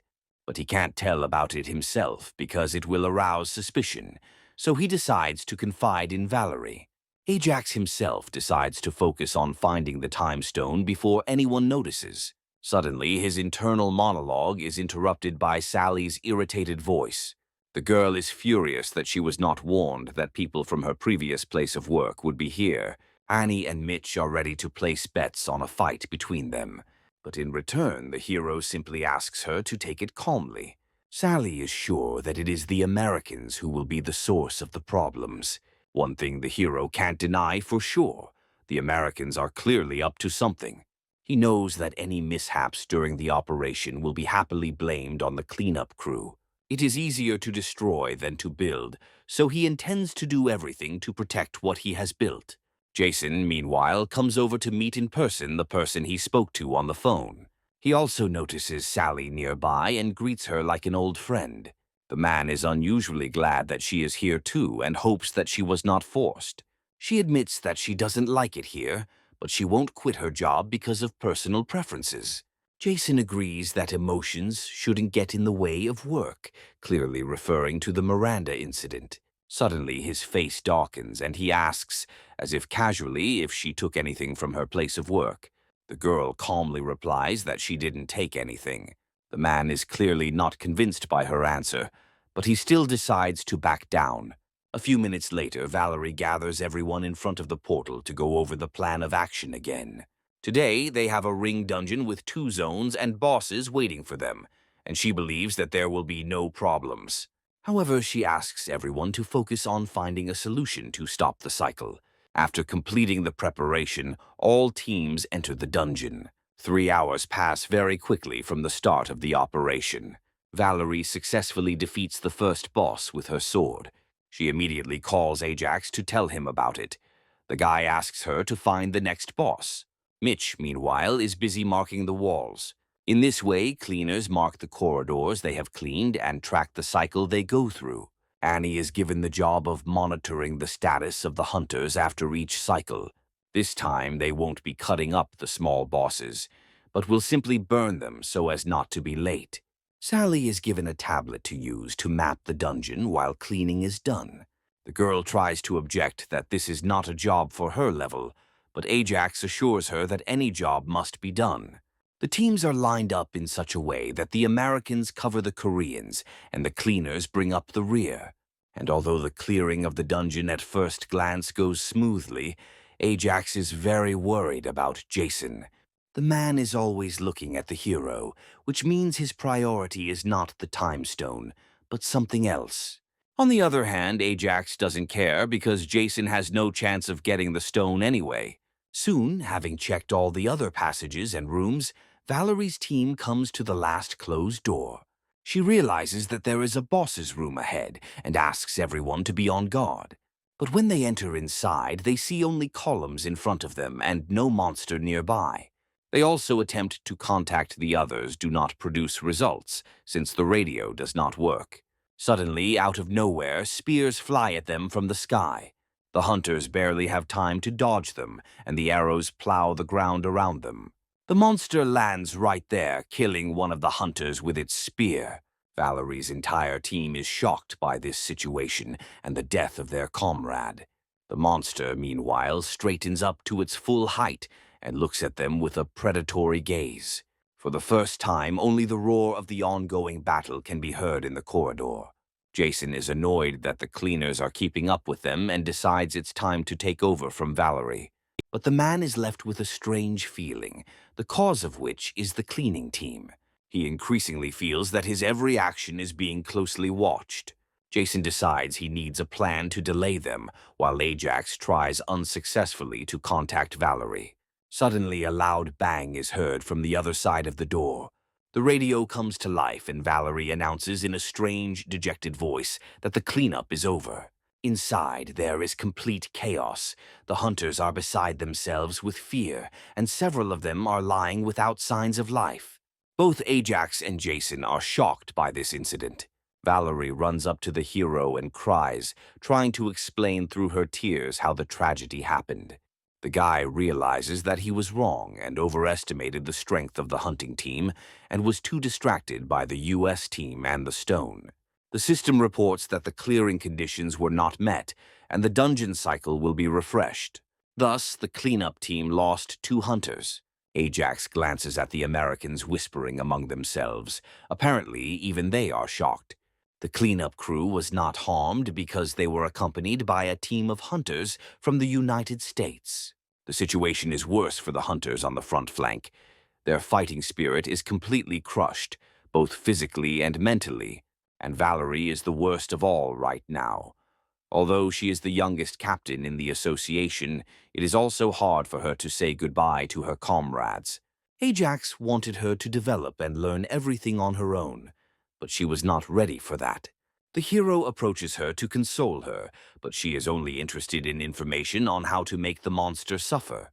She's glad they're in the ring dungeon because that way she can torture the monster over and over again. Ajax responds by flicking her and ordering her to remove that threatening expression. He asks her to think not about revenge, but about clearing the dungeon so as not to put the rest of the team in danger. The hero orders her to remember her duties and assess the situation. Valerie seems to come to her senses from a trance. To clear her head, she talks about the bosses she killed, each of whom emitted a different color. Also, before death, they both flashed with a red or blue light. Ajax suggests that there is a meaning to the color the monsters glowed with. Since the red color never flashed during the reboot, he assumes that this is the answer.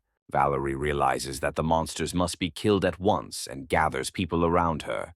Under the new plan, the hunters will be divided into 2 teams, and the attacks will take place together. She is confident in the plan, but is worried about Sally. Earlier, Jason suddenly asked the girl to join his half of the team. Valerie tried to argue against this decision, but the girl was not against this distribution. Ajax tells her that now it is better to think about her team because Sally is capable of taking care of herself. He asks Valerie not to be distracted and to focus on her task so that the incident does not happen again. After opening the doors to the boss room, the hunt begins as usual. Valerie attacks while her team waits for the signal. The girl deals melee attacks while her team uses ranged abilities. But suddenly, everything doesn't go according to plan. As Ajax had expected, they were too tired to fight at full strength. The girl is wounded and thrown back by the force of the blow. As she flies, she watches as the monster rushes to finish her off. But suddenly, her fall stops and Ajax attacks the monster with hellfire. The hero asks her to pick up her sword and attack again to finish off the monster with her own hands. He assures her that the safety of her team depends only on her. She tries to explain that her right hand doesn't obey her. But in response, Ajax reminds her that she has been training and using her left hand, and it is time to put this skill into practice. The girl obeys him and rushes forward. The system informs her that she has awakened a unique class, the Sword Emperor. At this time, only Sally is involved in the battle with another boss. It is difficult to defeat such a monster alone, but they only keep a protective barrier in front of themselves, claiming that they are exhausted. Chloe, Jason's secretary, warns the girl that she only has 5 minutes left. Sally realizes she has no other choice and activates her berserker skill. It seems that this is exactly what the man was waiting for all this time. Ajax realizes that Valerie has only one chance left to score a successful strike, as she is tired. He assures her that he will cover her and asks her to attack decisively and accurately in order to finish off the monster with one blow. The next moment, she takes off and flies into the attack. But the monster is no slouch either. He calls his spears from the sky. Ajax immediately steps in and destroys them with his hellfire. With one precise blow, Valerie removes the giant's head from his shoulders. The system notifies that the cleanup condition is met and the cycle will end here. They understand that the second team also managed to fulfill the condition. Suddenly, the American team tells Ajax over the radio to leave and promises to finish things here on their own.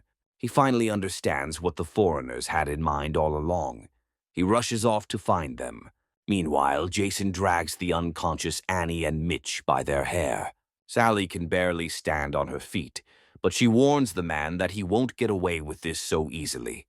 As soon as she defeated the monster, the World Association hunters attacked the cleaning team. But Jason assures her that it's easy to write off the deaths of several cleaners as accidents. He grabs the girl by the throat and once again demands to tell him where she put the file with the reports from his office. The girl repeats once again that she has no idea what he is talking about, and the man is ready to send her to her deceased friend. But suddenly the knife is knocked out of his hand by Ajax, who used acceleration to get here faster. The guy is surprised that personal relationships can provoke an attack on an ally during battle. He grabs Sally and suggests that everyone leave the dungeon to discuss everything outside. But in response, combat spells are cast on him. Jason announces that there will be one more death today and orders them to be shot. Immediately, the fire of numerous explosions paints the walls of the dungeon. But it turns out that Ajax is not dead and is very upset that they decided to ruin his operation. He has already assessed the American team, which has no strong hunters, and all attacks are long-range. Meanwhile, Chloe approaches the cleaners and gets them up, assuring Sally that she has already called for backup. The girl is only more confused by her behavior because now it is not at all clear whose side she is on. Meanwhile, Ajax approaches the army of foreigners and advises them to no longer recruit only magicians into their team, because any melee fighter, including Berserker, can easily defeat them. Jason laughs because Sally will have to wait a few more hours to use her skill. Ajax replies that he knows this and plans to delay them until then with his own forces. Suddenly, he activates the replica skill to copy Sally's Berserker skill for 1 minute. Jason orders his team not to be provoked because they are still dealing with just a janitor. But he himself is scared to death because he has never heard of a cleaner with such skills. Meanwhile, Ajax copies the monster's ability to change the size and number of objects with replica. He takes a mop as a basis and turns it into his weapon. The hero points the mops at the Americans, who are so confused that they don't know what to do. Even under attack, Jason orders everyone to hold formation. But suddenly, one of the hunters is hit on the head by Ajax with his own hands. The others retreat from him but do not dare to run away. Ajax is not reassured by this and combines several skills to beat everyone who came against him. Jason can only watch helplessly as his men are beaten until it's his turn. With one punch to the jaw, Ajax pins him to the ground. Sally is shocked not only by the existence of the replica skill, but also by the fact that a simple janitor possesses it. Now she understands that the reason for his image is his leadership qualities and strong skills, and not his connections. She can't shake the thought that if he had been with her in the American branch, Miranda might have survived. Jason, meanwhile, begs Ajax not to hit him anymore and threatens him with the U.S. Association. In response, the hero assures him that his death can easily be attributed to an accident in the dungeon. But suddenly, Sally stops him because an attack on a foreigner could have much more serious consequences. In response, Ajax drops the mop and simply breaks the man's legs with kicks. Apparently, he doesn't care about status or background when he needs to make an example of the consequences of conflict with himself. After this, there is only one unfinished business left in the hero's plans. He approaches Chloe and asks her to give him what she took, the Time Stone. He is also interested in hearing about the file that Jason asked about. When Chloe asks her boss if she should comply with the guy's request, he nods. A moment later, the stone is in Ajax's hands. After this, the hero suggests that everyone pretend that nothing happened here. Once everyone leaves the dungeon, Sally tells him about the file Jason kept talking about. It turns out that the flash drive with him was in the amulet that Miranda gave her all this time. She admits that she wanted to go public and contacted reporters, but nothing came of it. It turned out that the file was too dangerous to get your hands dirty by publishing the information inside. Sally laughs that Jason came all this way for nothing, Ajax promises to take care of the file.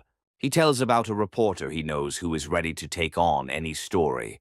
He also finds it hard to forgive the Americans.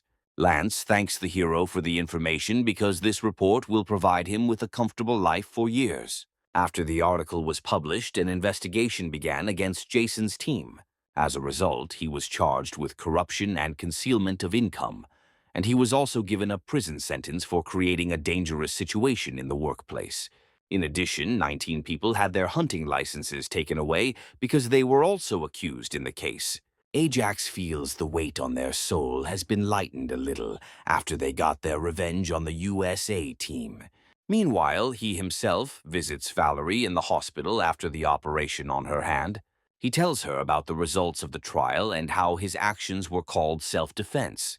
There were rumors of excessive self-defense when he broke Jason's legs, but someone in charge took care of them. Ajax asks the girl not to work in such a state and gives her a document.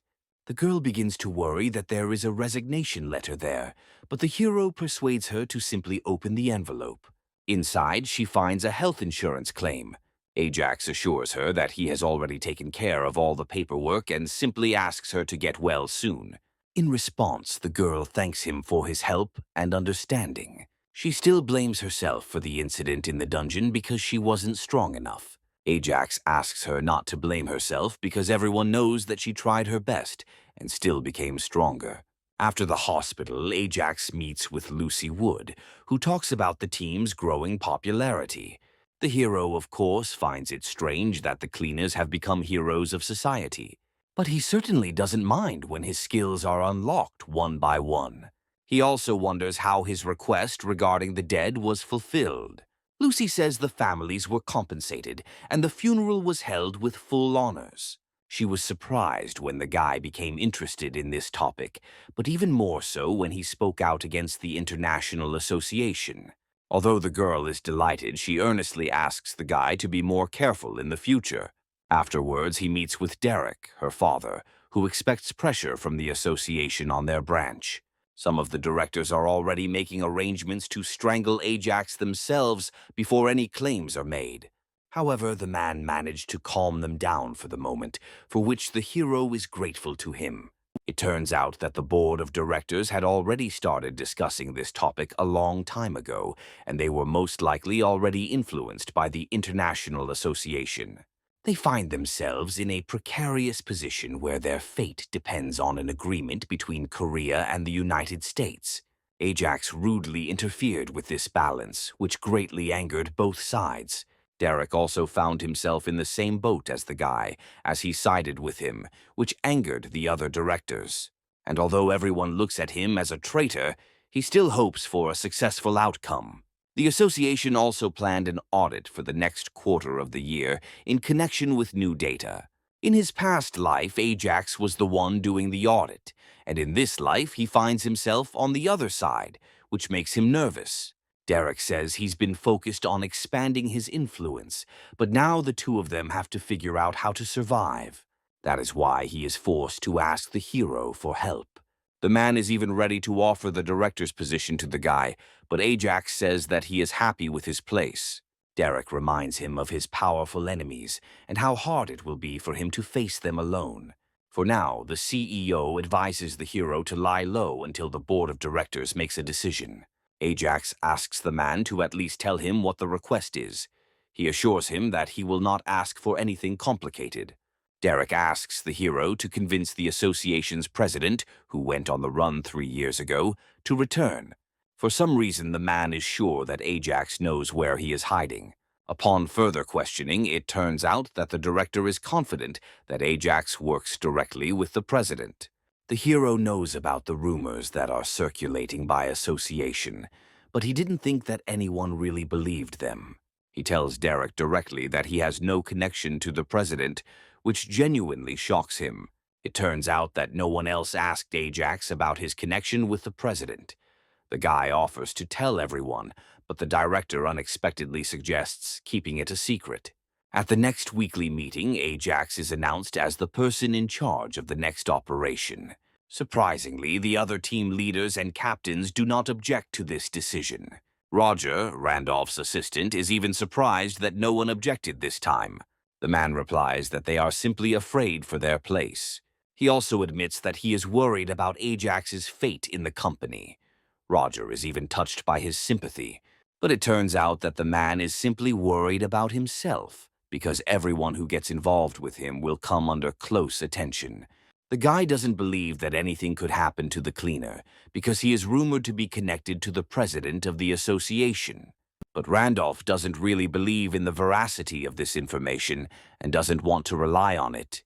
He shares that he spoke to several executive directors before a recent interview. They turned out to be unaware of Ajax, so he boldly concludes that he has no connection with the president. The guy has no connections to the association or record of working in the industry before joining the company. Suddenly, James overhears their conversation. He makes excuses that he forgot the document here and came back for it. A moment later, he flies out of the office like a bullet. Both Roger and Randolph are shocked that Fisher snuck up on them so quietly and eavesdropped. He immediately runs to Raoul to retell what he heard about Ajax. As proof, James provides the guy's personal file, which contains his entire biography. He also checked Ajax's personal background and found no evidence of any connection with the association. Raoul admits that it all sounds quite plausible, but what makes him even more angry is the farce they have been playing out all this time for the sake of a simple cleaner. Suddenly, the director talks about the meeting of directors where the sale of the Korean Association was decided. According to their plan, the Korean branch will be completely transferred to the international organization. With such a deal, both old and young employees would receive both money and connections for career advancement. But the catch is that the president left all his powers to Derek Wood, and he certainly won't agree to the sale. That is why the board of directors decided everything behind the executive director's back. And everything was going well until Ajax interfered with their plans, and now everything went down the drain. Eventually, the board is furious, and the order of the day is to deal with Ajax before they are all thrown out on the street. But even after that, the sale is only possible with Derek's permission, and it will be easier to fire him along with the cleaner. And Raoul doesn't even worry about the president. He abandoned his post several years ago and has no reason to return. Now that he knows for sure about Ajax's defenselessness, he is ready to teach him a lesson with all severity. Kay calls his colleague and asks him to reschedule the audit for the near future. He talks about a report that can be used during the hearing. A few days later, when Valerie is discharged from the hospital, she is surprised to see the audit in progress. Both she and the team are surprised by the meticulousness with which the inspection is being carried out this time. When she is noticed by inspectors, she begins to be questioned about operational plans. She says that she compiled everything herself, but the inspector already has information that the girl has an advisor. Valerie admits that she took advice from a third party, since she had only recently taken up the position. The question then arises as to why Ajax did not advise other captains, which raises suspicions. The girl emphasizes that using assistants to write plans is strictly prohibited. The question also arises as to why an inexperienced captain was put in charge of the combined operation. Valerie honestly replies that the other captains boycotted the operation. But when it comes to the reasons for the boycott, the Huntress decides to keep silent about the fact that they were protesting against Ajax's decisions. But the inspector turns out to already be aware of the details, since she has already spoken with the captains of the other teams. She assumes that Valerie and the janitor are very close, but the girl refuses to comment on this. The inspector concludes that the captain was listening to the cleaner, which led to the incident during the operation. Valerie tries to refute her conclusion, but the commission is already leaving, having received the necessary information. The girl understands that someone definitely influenced the audit if they didn't even want to listen to her. Meanwhile, Lucy is questioned about the distribution of top-notch equipment to Valerie's team. The girl replies that it is logical to support the team in the competition that wants to win the most. But the man reminds that this was a competition between teams, and the support team should be neutral. The inspector is sure that the team deserved second place, only thanks to Lucy's generous help. Therefore, he concludes that the results of the competition were rigged. Cleaning management is also being audited. The auditor notes that Benjamin did not schedule the teams himself. Naturally, he can't answer anything because he would only set Ajax up. Randolph has also been accused of bias, given his decision to hand over most operations to Valerie's team. He naturally does not know how to defend himself and whitewash himself. And in all departments, the key link in the audit is named by Ajax Sherman. A few hours later, just as the hero is about to go home, he is intercepted by one of the inspectors. The man asks to spare him a few minutes and invites him into the car. Ajax is brought into an office where the reason for the conversation is not announced. He understands that they are trying to play on his nerves. The hero knows that the inspectors first contacted his entourage before moving on to the main target. They also took away his phone, cutting off contact with his friends. Ajax can't help but notice the genius of their tactics, all in order to make the target talk in so doubt in himself and his friends. And at that moment, when confidence is finally shaken, a person will be ready to reveal all his secrets. And it would have worked, but they missed the target. The hero himself has used this method more than once. Ajax decides to ask why the audit was postponed several months earlier. He starts talking nonsense about Director Wood's wife's birthday. The examiner responds by advising him to watch his language. Laughing in response, the hero promises not to say another word. Now, having turned the game around, he watches as uncertainty spreads across the examiner's face. Soon the hero is released and he meets Lucy. He says he was released without a word, but as he was leaving, he noticed the inspector's knees shaking. The girl reports that other teams did worse, but at least no one was fired. Ajax says that no one will be fired. They are waiting for him to leave himself, unable to withstand the pressure to leave him. In any case, if things go too far and his friends start to suffer, he is really ready to leave. But Lucy begs him not to do that. She and Randolph will find a place for themselves, but it will be difficult for the cleaning crew. Ajax agrees with her and recruits Derek Wood. He calls the man only to ask if he would take advantage of the opportunity if Ajax gave it to him. The director agrees without hesitation. After this, the hero asks Lucy to dress in something more festive and meet in the lobby. After some time, the girl finds herself behind the wheel of a car on the way to the mountains. She's angry that her boyfriend made her dress up to go to some remote place. They soon arrive at the edge of the forest, and Ajax takes out a bag of instant noodles. She understands that they are not on a picnic here, and the hero asks her not to lag behind, heading into the forest. An hour later, they come to an inconspicuous hut. The guy boldly approaches the door and knocks on it while Lucy catches her breath. Suddenly, the door opens, and a strange old man, holding a sword to Ajax's throat, asks who they are. The hero introduces himself and apologizes for coming without an invitation, and the girl takes a closer look and recognizes the old man as the president. Hank Day was the leader of the first team that was dedicated to killing monsters 50 years ago. He was the head of the Korea Association and remains its president to this day. The old man asks the heroes to forget about the road here and to keep quiet about the fact that they met at all, driving them away. But Ajax knows how to bribe him. He says that he brought with him spicy instant noodles. Unexpectedly, the old man becomes interested and is ready to give the guests 30 minutes of his time. Lucy doesn't miss the opportunity to scold Ajax because he knew where the president was and hid it from everyone. Meanwhile, Hank finishes cooking the noodles and asks them to help themselves. He decides to reveal that his love for noodles dates back to his youth, when it was the only food available in the dungeon. But he quickly takes a serious tone and asks who the hero is and how he found out about this place. The guy replies that he can't tell and no one will believe him anyway, but he says that he works as a cleaner. This information makes the president laugh because it was not some seasoned person who found him, but a cleaner. Lucy Wood also introduces herself, although she is afraid to look the man in the eye. He understands that she is Derek's daughter.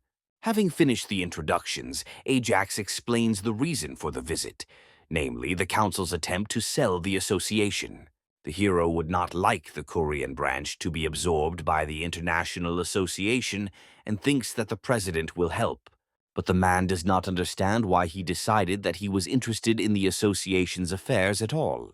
50 years ago, the association fought for the well-being of the people, but now everything is mired in corruption and bureaucracy. In the past, simply surviving in a dungeon was a holiday, but now people have become soft and have started to quarrel with each other. It is for these reasons that Hank refuses to take part in the affairs of the association. But when Ajax asks about the position of president, the old man does not know what to answer. The guy finds it strange that Hank hasn't left his position yet if he really doesn't care about the company's future. He asks the old man to stop feigning indifference or finally just leave the post, giving it to the same Derek. For now, it looks like Hank is waiting for better times to return to his post. The old man replies that the directors are waiting like vultures to fight for his position, and he has no trusted person. Ajax proposes Derek Wood as president. Hank waves his hand in response, since the man is too immature in his opinion. He asks why Ajax took on this at all, since he was obviously promised a reward. The hero replies that he was offered the position of director, but he refused because he would soon leave the association anyway. Hank guesses that it's because the board of directors is pressuring the guy, but he replies that it doesn't matter. After this, Ajax gets up and leaves, without even waiting for an answer from the president. After he leaves, Hank decides to find out what kind of person came to see him. He is surprised that an ordinary cleaner can so stubbornly resist the top brass of the corporation, and even successfully. To a man, it reminds him of himself, with the desire to make the world a better place, with which he created an association. Then he and his team created an unbreakable association that is now being eaten away from the inside. But now he is confident that he has had enough rest over the past 3 years to return to action. Meanwhile, the time is approaching for the next joint operation in the association. The leaders of the hunting teams mockingly refuse to participate. Some even suggest turning to the genius Ajax to solve the problem with the schedule again. Valerie and Randolph are left to listen to their ridicule, unable to respond. Erwin Huber, one of the directors, meanwhile revels in the hero's defeat.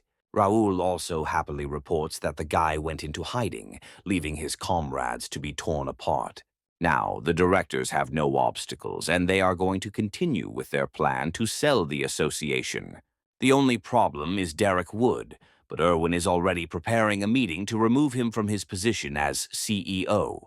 It turns out that the president can be absent from office for only 36 months with the transfer of powers. But if that period passes and the president is absent, the board of directors can forcibly remove the president by vote. Raoul expresses concern that all the directors will support this idea, and there are definitely those who are waiting for Hank to return. Erwin, it turns out, has already made inquiries about this and asks Raoul, the future executive director, not to worry. He immediately perks up and offers James his place, praising him. The men already feel victorious because everything is going exactly according to their plan. The next day, unexpectedly for everyone, Ajax appears in the association building, and everyone begins to criticize him. Hunters, he knows, turn away from him so as not to bring trouble upon themselves. Although he expected something like this, being ignored by good friends hits his self-confidence. Valerie greets him with an exhausted look and huge bruises under her eyes. The audit team was looking for clues in the documents again in the morning and had already left, leaving behind a mess. The hero is worried that she is angry with him, but the girl assures him that she does not hold a grudge against him. And although others think differently, she is sure that he did nothing wrong. It turns out that Ajax is angry that everyone who was so happy about Ajax's help turned their backs on him just as easily. In response, he reminds her that things are not so sweet as they are, and advises her not to fill her head with worries about him. Instead, he recommends that she read the document he brought. It turns out to be a list of difficult dungeons that will appear soon, and a plan for clearing them. But Ajax presents this as a parting gift. Since he has a premonition that the power in the association will soon change, he has nothing to do here. Suddenly, their conversation is interrupted by Lucy bursting into the office. She ran as fast as she could to report the meeting of directors at which the decision was being made to remove the president from office. They realize that the directors have set everything up in order to put Irwin in charge and carry out the plan. Meanwhile, chairman of the board of directors, Russell Monty, announces the results of the vote for the association's president. Derek sees that the directors have clearly united against him, either through bribery or on their own initiative. Raoul comes up to him and thanks him for his honest service over these years. He offers him to continue working in the association, but as a cleaner. Russell is already announcing the results, but suddenly Derek asks what will happen if the president still wants to work. The chairman replies that in that case it is impossible to remove him from his post, but he thinks that it is too late for that. Directors laugh at the CEO's attempt to seize the last seconds of his tenure, but unexpectedly for them, Hank Day himself enters the hall. The directors are shocked to see the president in front of them after so many years. In a menacing voice, the president announces that he has come because of what one cleaner said about the crisis in the association. First of all, he says hello to Derek. The man is furious that Ajax hid his relationship with the president even from him. The old man, meanwhile, begins to scold the directors whom he himself raised and who now want to throw him out. They immediately jump up from their seats and start apologizing to him because they were only following the rules. But Hank reminds us that the rules stipulate that a person must be notified before being fired, that everything has conveniently been forgotten. The directors are outraged because they could not find a connection with the president, much less find him. They are shocked when the president talks about some janitor who had no problem with it. Irwin glares angrily at Raoul, who informed him about the lack of communication between Ajax and the president. Moreover, the voting has already been completed, and the majority of directors supported his resignation. But suddenly, those who were recently on his side begin to regret that they ever listened to him. They begin to side with the president, citing ignorance of the details of the case as the reason for their decision. Together, they suggest that Derek and the president pretend that there was no vote. Russell announces the final decision. The proposal for the president's resignation is considered unsatisfied. Now Hank asks for everyone's attention because he has something to say. From now on, those who are unable to take responsibility for their words and actions do not need associations. Therefore, the president creates a planning department and intends to carry out a global restructuring. The chapter still features Derek, whom Hank doesn't even give a chance to refuse. The man readily gets up from his seat and promises that he will continue to reform the company's management. At the same time, a cafeteria worker tells the cleaners about a new law that says they can't eat there. Insulted, they decide to leave, but suddenly James calls them to his table. As they sit down to dinner, the man explains that the reason for the ban is the smell that haunts the cleaners.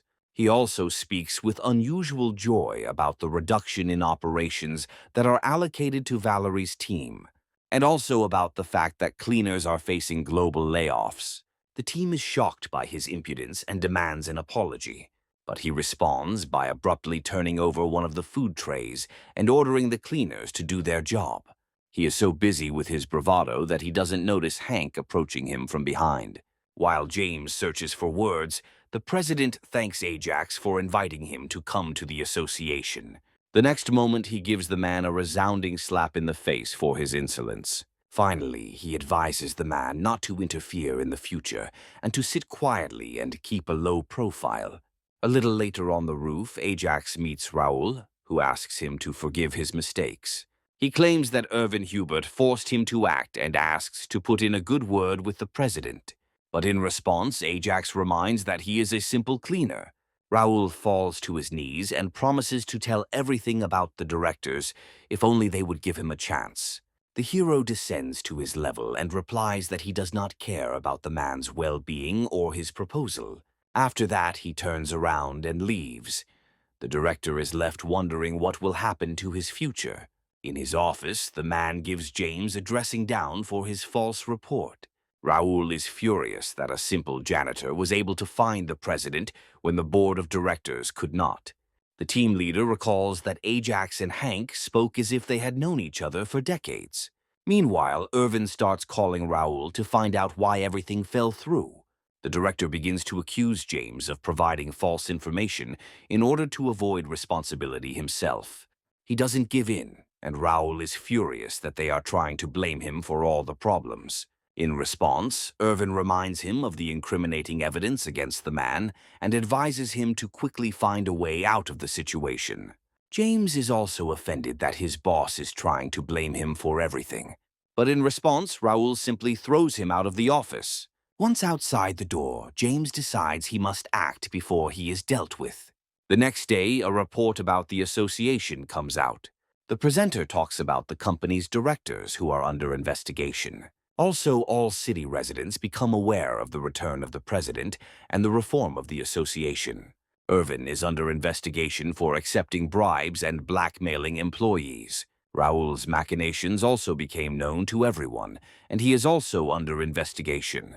All thanks to one source who is still testifying about other influential figures. Naturally, James's identity is no secret to anyone. The final link is Derek Wood, who announces the end of the turmoil in the company and promises change. In his past life, Ajax was the one who walked over heads to earn his place. Now he can't help but think about the people he kicked out of the company back then, who are now helping him. Meanwhile, Derek enters the office with his daughter. To celebrate, he suggests a get-together. Ajax understands the president's words about his frivolity, but the man quickly changes the subject to the president, who invites Ajax to dinner. In his past life, the hero dined with the old man almost every day of the year. So now when they sit down, he immediately guesses what Hank will order. He is impressed and assumes that the guy simply has good taste. But then he suggests talking about the essence. Right now, the company is fighting over the dream under the sun. The main actors in the coup are now under investigation, and the rest are ready to walk over their heads. Hank also stopped the merger of the Korean branch with the International Association. The US didn't even say anything about it, as if they didn't think it was important from the start. But now the president is faced with a choice: how to proceed. Ajax admits that he is shocked that they ask him about such a thing. Hank reminds that everything went according to the hero's plan. The guy suggests doing nothing to avoid conflict and maintain good relations with the hunters. The president decides that in this case he will systematically continue with his plans, protecting his employees. But now that the big question has been decided, the old man suggests discussing personal matters. Ajax is entitled to a reward for saving the association, but he only asks for a pay raise for the cleaners. In addition to this, Hank offers him the position of director, as he sees him as suitable for the role. But the hero refuses and moreover takes out a letter of resignation. Derek immediately steps in and offers to solve whatever problem is causing Ajax to quit. But the guy only replies that now he wants to work on his own goal. Now the Korean Association is in direct opposition to the international one, and the transfer for Ajax is impossible. For now, he decides to focus on preparing for work in the international branch. Hank admits that he is sorry to lose such an employee, but he also does not want to resist such determination. So he asks the director of operations, Sherman, to take care of everything until the end of the month. The hero wanted to quit that same day, but the old man reminds him of the work standards that require him to work off his job. Meanwhile, in Paris, a meeting of the PB Corporation, which is related to the association, is taking place. Captain Mark is very upset that they failed to obtain the Time Stone and absorb the Korean branch. Captain Kane supports him and asks Jason how everything could go down the drain because of one guy. But the man is no longer able to answer because he was shot in the forehead. So the same question is asked of Chloe. The girl replies that one of the people noticed that she took the stone, and she was afraid to act rashly. She names Ajax Sherman, a janitor in the Korean unit, as that smart guy. Mark is amused by this statement, and Kane asks to explain the failure of the takeover of the Korean branch. Chloe explains that everything fell through due to the sudden return of the president at the invitation of the same janitor. Captain Mark immediately demands to know who he is, since he managed to ruin all their plans. But according to the information the girl obtained, Ajax is an ordinary cleaner who has now been promoted. But the guy's past doesn't give an answer as to where he got such strength from, and his data seems rather mediocre. However, during the operation, she noticed his incredible fighting abilities, which surpassed many hunters. Mark starts to run away because this whole story looks like a farce, but he is stopped by another participant in the meeting. President Claire suggests that Ajax may be unusual. Chloe agrees and therefore suggests a different approach, since the legal ways to obtain the stone have run out. She suggests using the space stone, but Claire warns her that the other side will know about their intentions. Instead, she calls on Frank Kraus, a hunter without association, to retrieve the time stone.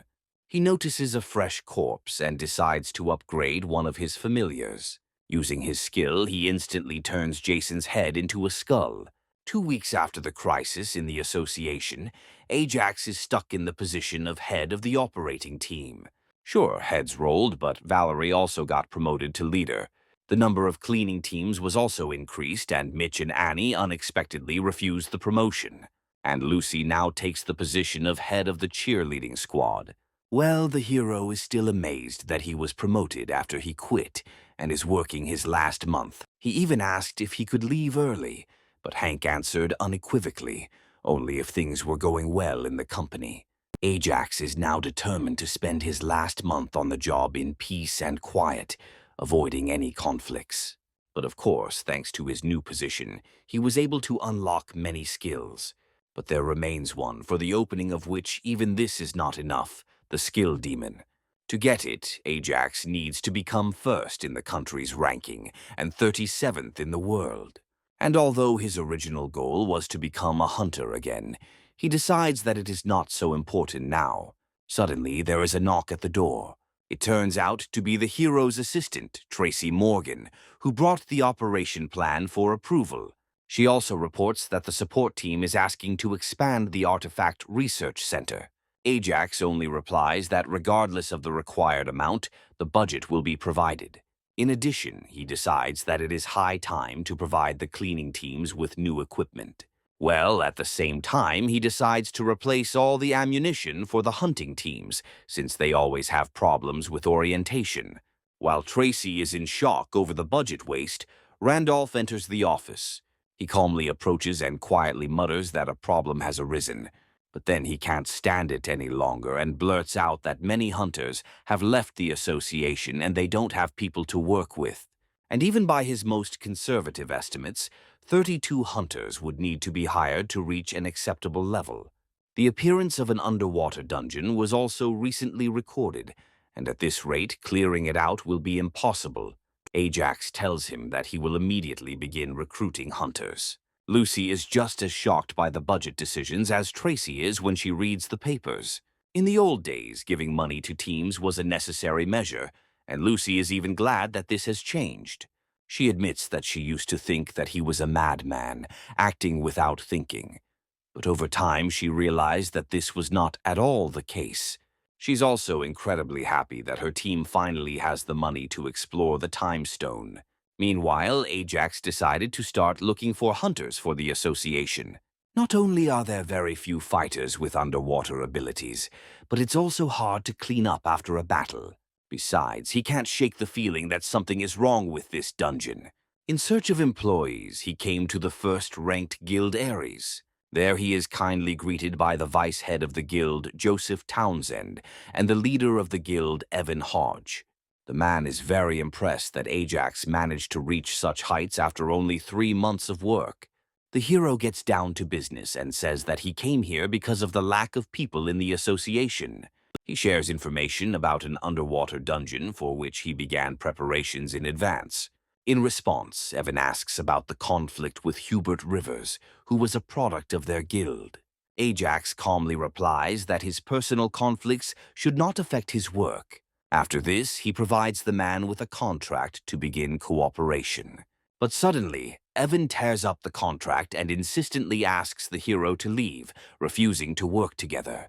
He also assures that it is not about money at all. To make the picture clear, he asks if Ajax will be looking for candidates in other guilds. The hero replies that he doesn't plan to. The man says that this only makes it harder for him to agree. It is well known that the guilds and the association do not like each other, as they are forced to share dungeons. Evan blames the association's attitude towards his younger brothers for the conflict between them. The association monitors the emergence of dungeons and their distribution, and only when their official teams are fully occupied, the remaining dungeons are given to the guilds. And although the cooperation seems fair, often the association leaves the guilds with no reward. As a result, guilds find themselves in the position of an oppressed group. Evan explains that if they get involved with the association, it will make the guild an enemy to other guilds. Ajax decides that he cannot convince the leader, so he gets up and leaves. Finally, Evan advises the guy not to count on a warm welcome in other guilds either. As soon as the door closes, Frank Kraus suddenly appears behind the man. The hunter admits he is disappointed that the man wanted to contact the association behind his back. He assures that the association's days are numbered, and finally asks Evan not to make any moves and keep his mouth shut. Joseph is furious at being ordered around on his own territory, and the leader admits that they will soon have to choose a side.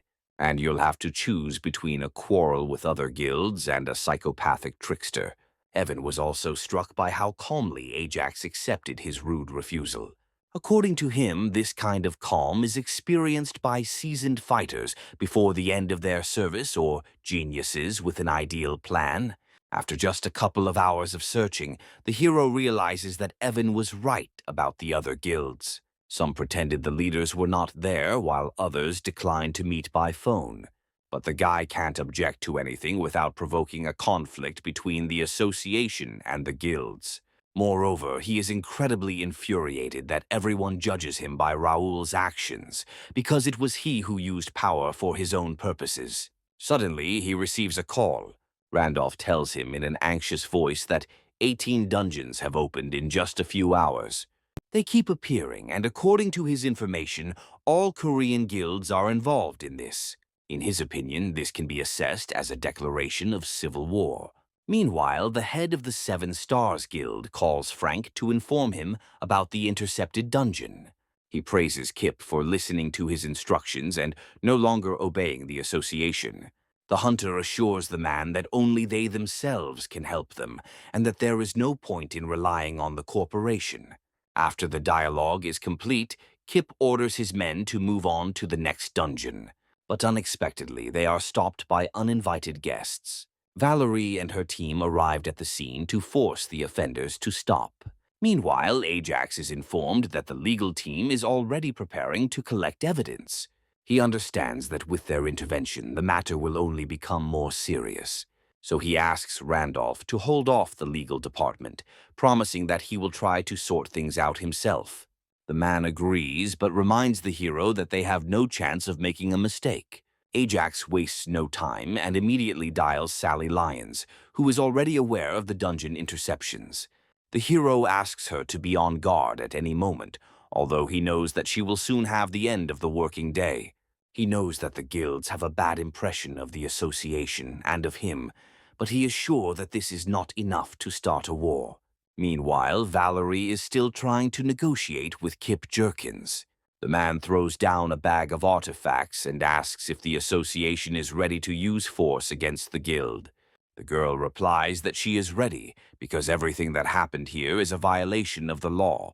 Valerie has not received any instructions from Ajax, so she can only do everything she can to keep the guild here. She asks why the guilds did not report their dissatisfaction earlier. In response, Kip explodes because there were statements, but there was no response, and therefore he regrets that they did not start interception earlier. The girl replies that she understands his anger, but still cannot let them through. At the same moment, the guild members activate their skills clearly geared towards fighting. Valerie is not far behind and issues a final warning for them to retreat, but Kip immediately attacks her with his paw. The girl successfully blocks his blow with her sword. This serves as a signal for a fight between the two teams. Meanwhile, Ajax returns to the Ares Guild to talk to Evan again. The man admits with shame that, although he saw the preconditions for an uprising, he did not think that everything would become so serious. Moreover, even the Aphrodite Guild was not aware. Only these two guilds were out of the conflict. Ajax finds this odd, as two of the most powerful guilds would certainly be useful to the rebellion. Moreover, he understands that such a group of people would not unite on their own, and they clearly have a leader. Unexpectedly for everyone, the hero says that he does not suspect anyone in this room.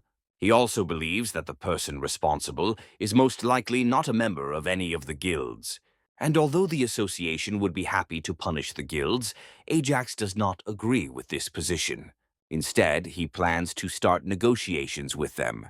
The dungeons need to be cleared out, and he doesn't really care who it is, so he'll prefer a peaceful settlement. Suddenly, the secretary enters the office to inform everyone about the skirmish between the guild and the association team. Ajax immediately jumps up and runs to the scene to separate the participants. Evan admires his dedication to his work and decides that he already knows whose side he will take. In just a few moments, the hero arrives at the scene of the skirmish. Using his skill, he separates the fighters with a powerful kick to the ground. He orders the others to stop immediately, and they listen to him. He introduces himself and asks them to voice their complaints to him personally. Ajax immediately realizes that Valeri was most likely stalling for time until he arrived. Meanwhile, Kip approaches them and asks what the director himself was doing in such a place. The man is obviously furious, but the hero asks him to behave reasonably and talk without getting into a conflict. Suddenly, he falls to the ground and screams for Ajax to kill him. The boy only laughs at such childish behavior. Valerie's radio comes to life, and she is informed of an incident with a guild that has taken over one of the dungeons. They give her the details, and Kip, having overheard, realizes that his wife is now in that dungeon. Ajax immediately picks up the radio and orders all operational teams to head to the scene. At this time, in the northern part of the city, monsters had already begun to break out of the dungeon. Luckily, many have already arrived at the scene, including Sally, who is holding the monster back. Ajax is told that the association was developing a plan to clear the dungeon, but then it was intercepted by the guild. The control team confirmed that the hunters entered an hour ago, but there was no sign of them. At this time, Kip is trying his best to get into the dungeon to save his wife. Persuasion does not work on the man, so Ajax slaps him to bring him to his senses. He explains to Jerkins that his self-sacrifice will only increase the death toll, but despite the danger, he is not going to stay away. The hero decides that he will go inside the dungeon himself to finish the cleanup. Randolph tries to convince him otherwise, as there is no point in interfering now. The association will definitely suffer personnel and financial losses, and the dungeon will not even compensate for the losses. But in response, Ajax simply ignores him, and taking Valerie's team with him, heads inside. Chloe watches all this from headquarters. She is surprised that the guild even went into this dungeon and realizes that someone tricked them into going there. The girl decides to call Frank, and he confirms her suspicions. According to him, there is no better trigger than death at the beginning of an armed conflict. The guy is surprised by the news that Director Sherman himself decided to go underground. And while he can understand concerns about image, he laughs at the thought of a former janitor saving the day. Chloe reminds him that they are not talking about a normal person and promises to use the stone if the plan fails. Meanwhile, Ajax is already busy clearing the dungeon. Soon they reach the boss's room. He is informed by radio that a dragon is waiting for them ahead. Gathering their courage, the team moves forward together. Inside, they are met with almost complete darkness, and they have to peer. Valerie also notices the guild's sword, which is covered in some kind of slime. She is engrossed in the story and does not notice how the monster's paw appears behind her. Ajax reacts with lightning speed, attacking him with a stream of flame.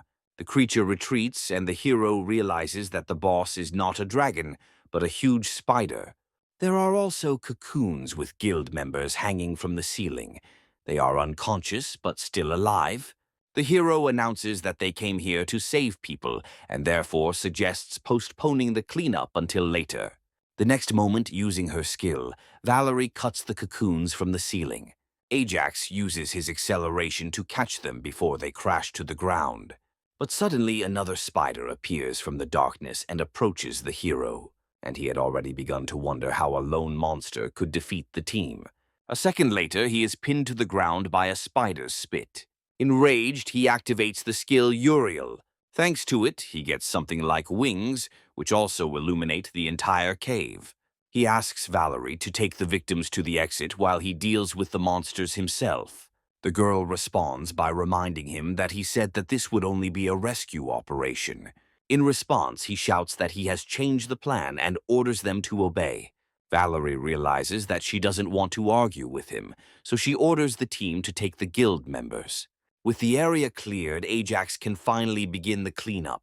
With one blow, he knocks the wind out of one of the spiders. He falls to the ground with a crash. But while he was distracted, the second spider decided to attack the fleeing ones. The hero is about to use Hellfire when the seemingly defeated spider stops him with a web. It turns out that it was not the spider itself, but the babies that were in its belly. At this time, the second spider is already attacking the hunters with its slime. Using all his strength, Ajax lifts his hand and with it, the spiderlings. Those falling under the action of his wings disintegrate into small pieces. The hero himself is finally free to use the barrier. He makes it just in time to prevent the attack from reaching his comrades. The people successfully escape, and the spider, sensing danger, tries to hide in the shadows. The next second, one attack from the guy cuts the monster exactly in half. But even after death, the spider manages to irritate Ajax when its insides plop down on the guy's head. Meanwhile, the operations team successfully leaves the dungeon, carrying out the victims on their backs. Soon, the hero also joins them. First of all, he asks for something to wipe himself with, and then he gives orders for medical assistance. He also asks Sally to hurry up with cleaning the dungeon. She almost snaps at him until Ajax turns his attention to Jerkinson. The man suspects that now they will demand payment from him for the rescue because no one would help for free. His behavior deserves many disapproving glances, and although he understands that he is behaving lowly, the amount will most likely be simply astronomical for his guild. But suddenly his scream is interrupted by a slap on the back of the head from Evan. The guild council representative apologizes to the hero. He reminds everyone that Ajax went underground on his own to save people. Hodge admits he is impressed by his actions and determination, that he chose people over the interests of the association. He is confident that their cooperation will bring a lot of good to people. At the same moment, the rest of the hunters run up to Ajax, who were also touched by his actions. They ask him to stay in his position as director forever. Evan, meanwhile, asks the guilds to understand, because what they did was a reaction to the association's decisions. But Ajax glares at him in response and asks him not to make a fool of himself. Even considering everything the association had put the guild through, he saw no reason to break the law so flagrantly. Moreover, after such destruction, one cannot simply apologize and justify everything with an old grudge. The hero is sure that no difficulties give people the right to do whatever they want. Ajax should not be affected by this incident and its causes, because he is just waiting for the end of the work. However, this situation may affect the future, and therefore, it is impossible to leave everything to chance. The hero knows that if the guilds are charged for all the destruction, they will go into hiding. That's why he couldn't think of anything better than working it off. All those who took part in the uprising will pay for the destruction with their labor under the guise of the association. The contract involves clearing dungeons for free, and Kip is outraged that they are trying to make a slave out of him. But Ajax continues, because one of the points of the contract is that the association guarantees to allocate dungeons to guilds. They, in turn, will pay only 5% of the profit from the association's dungeon. Since the association simply cannot clear all the dungeons, it would be wiser to cooperate with guilds. Evan is shocked that this type of contract is possible with an organization that has been oppressing them all along.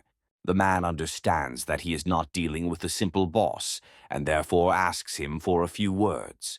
Once they are a good distance away, Haja admits that he knows who is behind the incident. When Evan says the name Frank Kraus, Ajax begins to remember who he is talking about. In his past life, that guy was ranked second among Korean hunters. They called him the cleaner because he took on even the dirtiest jobs. Although he originally had a magic class, he performed a forbidden ritual and sacrificed 13 people. After that, he discovered the dark magician class, which was previously unknown. As a result, Frank was expelled from the ranks of the hunters, and Ajax knows nothing about his future. Evan says that he spoke with the guild representatives, and it was Kraus who told them all about the dungeons. The man suspects that for some reason the conflict between the guilds and the hunters benefits him, and although the guy usually hides his whereabouts, Hodge knows where he most often appears.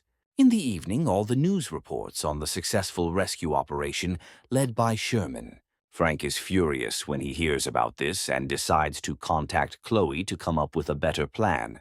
But suddenly Ajax crosses his path. He warns the hunter that he will only give him one chance to improve. But if Frank starts causing trouble again, the hero promises to wring his neck. The hunter is amused by his threats and reminds Ajax that he was a simple cleaner a few weeks ago. The hero understands that the guy can't get it so easily, and he swings his arm to strike. He is stopped only by a woman's frightened squeal nearby. Someone has noticed them and is shouting about a fight. Ajax decides to let the boy live, but reminds him of his warning and asks him to be a good boy. A few days later, Evan heads home to his family. The daughter is worried that her father has been away from home for a long time, but he assures her that he will come soon. Suddenly, a strange figure appears right in the middle of the road in front of his car. To avoid a collision with her, he swerves to the side where he is thrown off the road.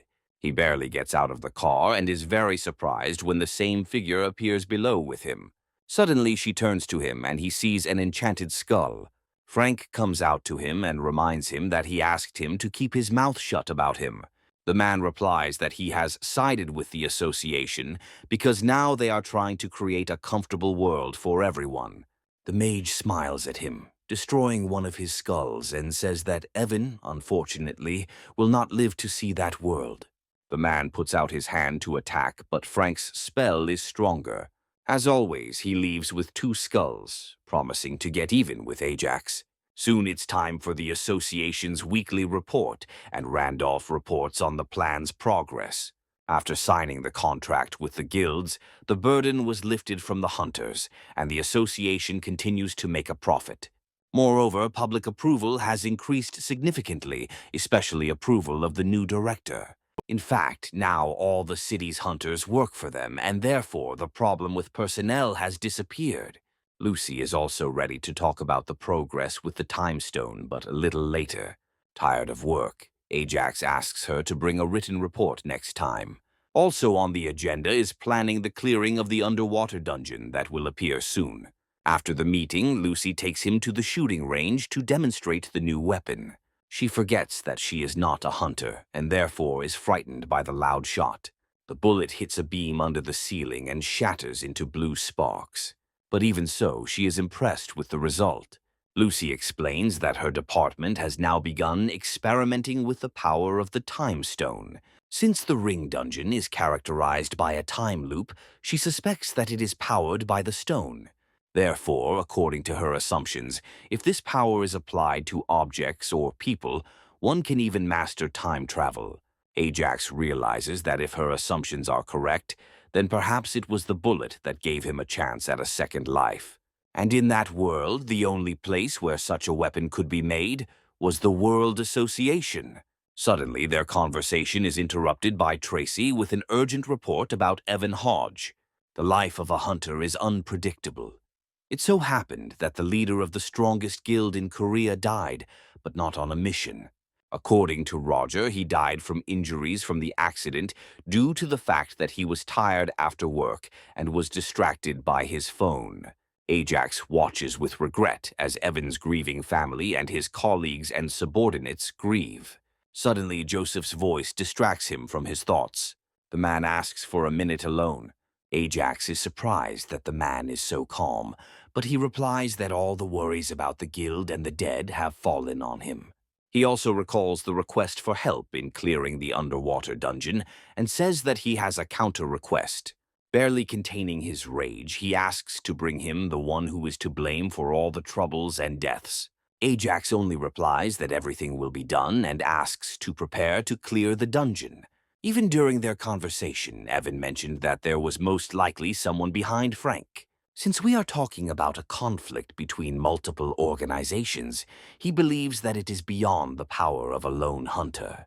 Given the appearance of the underwater dungeon, Ajax deduces that the powerful association most likely has the Space Stone, and the only organization he can remember with such capacity is the World Association. This also explains their desire to start a civil war. To get the Time Stone back, gathering his men after the funeral, he announces the start of intensive training. After some time, port workers notice unusual behavior of the water. Suddenly, an underwater explosion occurs, throwing water into the air. An underwater dungeon opens up beneath the thickness of the water. Chloe is pleased with the results of the Space Stone's work, but the boss, Claire, demands an explanation from the girl. Her plan is simple. Wait until the Koreans send their forces to clean up and then steal the Time Stone herself. After this, the global organization will be free to carry out its original plan, to absorb the Korean branch. Well, when it comes to Ajax, the boss's order is clear: kill it the first opportunity. The next day, large-scale preparations begin to clear the complex dungeon. The team was limited to people with the right skills, including Joseph and Diana Kirk. Also, many people from the main team of the association entered it, as many as 2 teams. Ajax warns everyone that this dungeon is very difficult and begins to repeat the clearing plan. To begin with, he asks everyone not to act headlong and to take care of themselves, retreating in time. Valerie will be the leader of the entire operation and at the front of the formation, with the support team behind. The hero suggests that everyone acts slowly and methodically and report any unclear situation by radio. The boss will be the immortal Python, but since the dungeon map is not compiled, the team will have to find it themselves. It is known for sure that the dungeon has only one exit, and it cannot be left until the cleanup is completed. At this point, the preparations end, and Ajax asks everyone to get ready for the distribution of uniforms. Meanwhile, Joseph approaches the hero to get to know him better.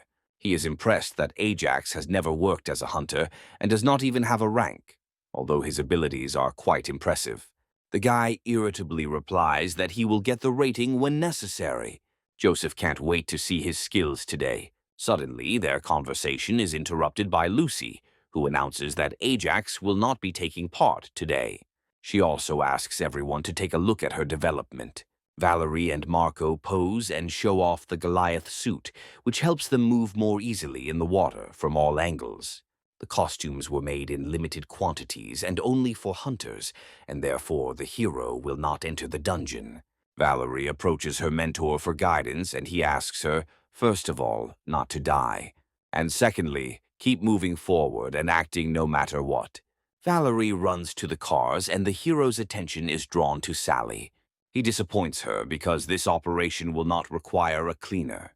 After this, the cars with the participants leave to take them to the port, and Ajax just remembers that he has a request for the girl. After some time, the operational team arrives at the gates to the dungeon. They are also monitored by people from the Global Association. Chloe decides to use her free time to call Frank. She reminds the hunter of his role in Korea and asks him to act accordingly. She also conveys President Claire's request to kill Ajax Sherman and asks not to disappoint her. In addition to the association's main mission, clearing dungeons, there is also the task of controlling people with abilities. They destroy people whose power comes from an unknown source or exceeds acceptable limits. The Balance team has representatives all over the globe and secretly regulates power among ability users. For example, Frank used the association task to unlock a forbidden skill, and now he will be only too happy to serve them once again and bring the head of Ajax to his collection. Chloe ends the call as she is already informed about the start of the operation. She orders everyone to prepare to deactivate the space stone after they enter. At this time, unsuspecting people from the association head towards the portal and boats. Once they arrive at the designated location, they put on oxygen masks and begin their dive. They don't have to swim for long. After a couple of minutes, they reach the gates to the dungeon. There, every move is monitored by Ajax and the analysis team. But suddenly, upon entering the dungeon, interference in the connection begins. The hero immediately shouts to Valerie about the malfunction and that they should leave that place immediately. Soon, not only the connection is lost, but also the means of tracking. The dungeon disappeared as suddenly as it appeared. The hunters in the dungeon watch in bewilderment as the exit closes. It's unheard of for Valerie to have a dungeon closed while the monsters inside are still alive. Marco informs her that contact with headquarters has been lost, and the water has begun to rise after the shutter from the portal's closing. Moreover, monsters are already approaching them. Nagas, armed with tridents. Joseph wastes no time and summons a robot puppy, which he immediately sends to attack. At this time, the support team is trying with all their might to contact the guys, but all in vain. Ajax realizes that the dungeon simply closed, and this particular dungeon in his past life opened a year later. 50 people definitely won't survive there, and the hero refuses to accept such an outcome. He knows that the appearance and disappearance of the dungeon is not just a coincidence, but someone's plan. And he knows of only one organization capable of this, an international association. Ajax also discovers that the Goliath suit allows one to breathe underwater for up to 4 hours. Unexpectedly for his subordinates, he turns around and leaves, ordering them to continue monitoring the situation. The hero understands that he needs to activate the space stone again, and to do this, he needs to reach Claire. On his way to the site where the underwater dungeon was last opened, he calls President Hank.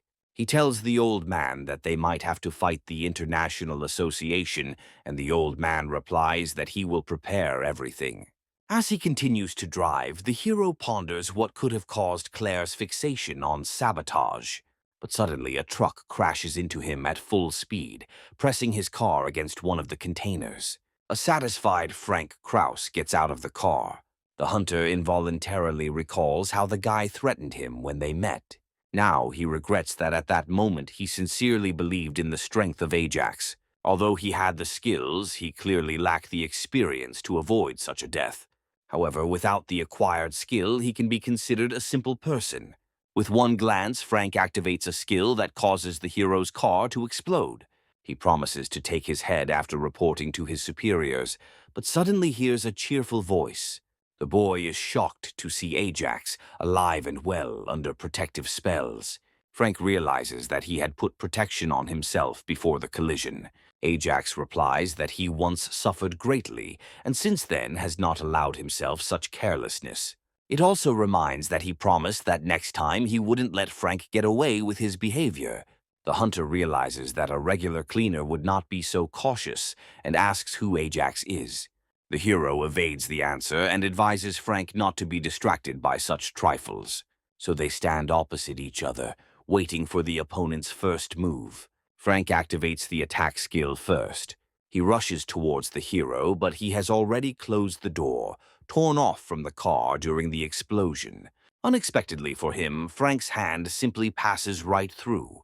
The hunter's skill is to destroy everything he touches, and the hero finds himself in a disadvantageous position. The next moment, the guy attacks Ajax with skulls. He successfully dodges this attack, and then successfully avoids Frank's destructive touch. Frank admits that he had a better opinion of the hero, but he simply runs away like a mouse from a cat. But Ajax decides to ask whose skulls the guy is using. He vaguely recognizes the features of a certain man. The hunter breaks into a creepy smile and reveals that one of the skulls belonged to Evan Hodge. The next moment he attacks with spells again, and the hero is forced to dodge. Along the way, he tears off the windshield wipers from the car, then uses the boost to get close to Frank. But the boy suddenly uses the Moss technique, which returns all the force of the blow to Ajax, throwing him back. The hero understands that time is running out and therefore asks the hunter to let him through. But Frank, with the same crazy smile, replies that this is impossible because this is his assignment. But he refuses to reveal more information because he has hired, among other things, for his ability to keep a secret.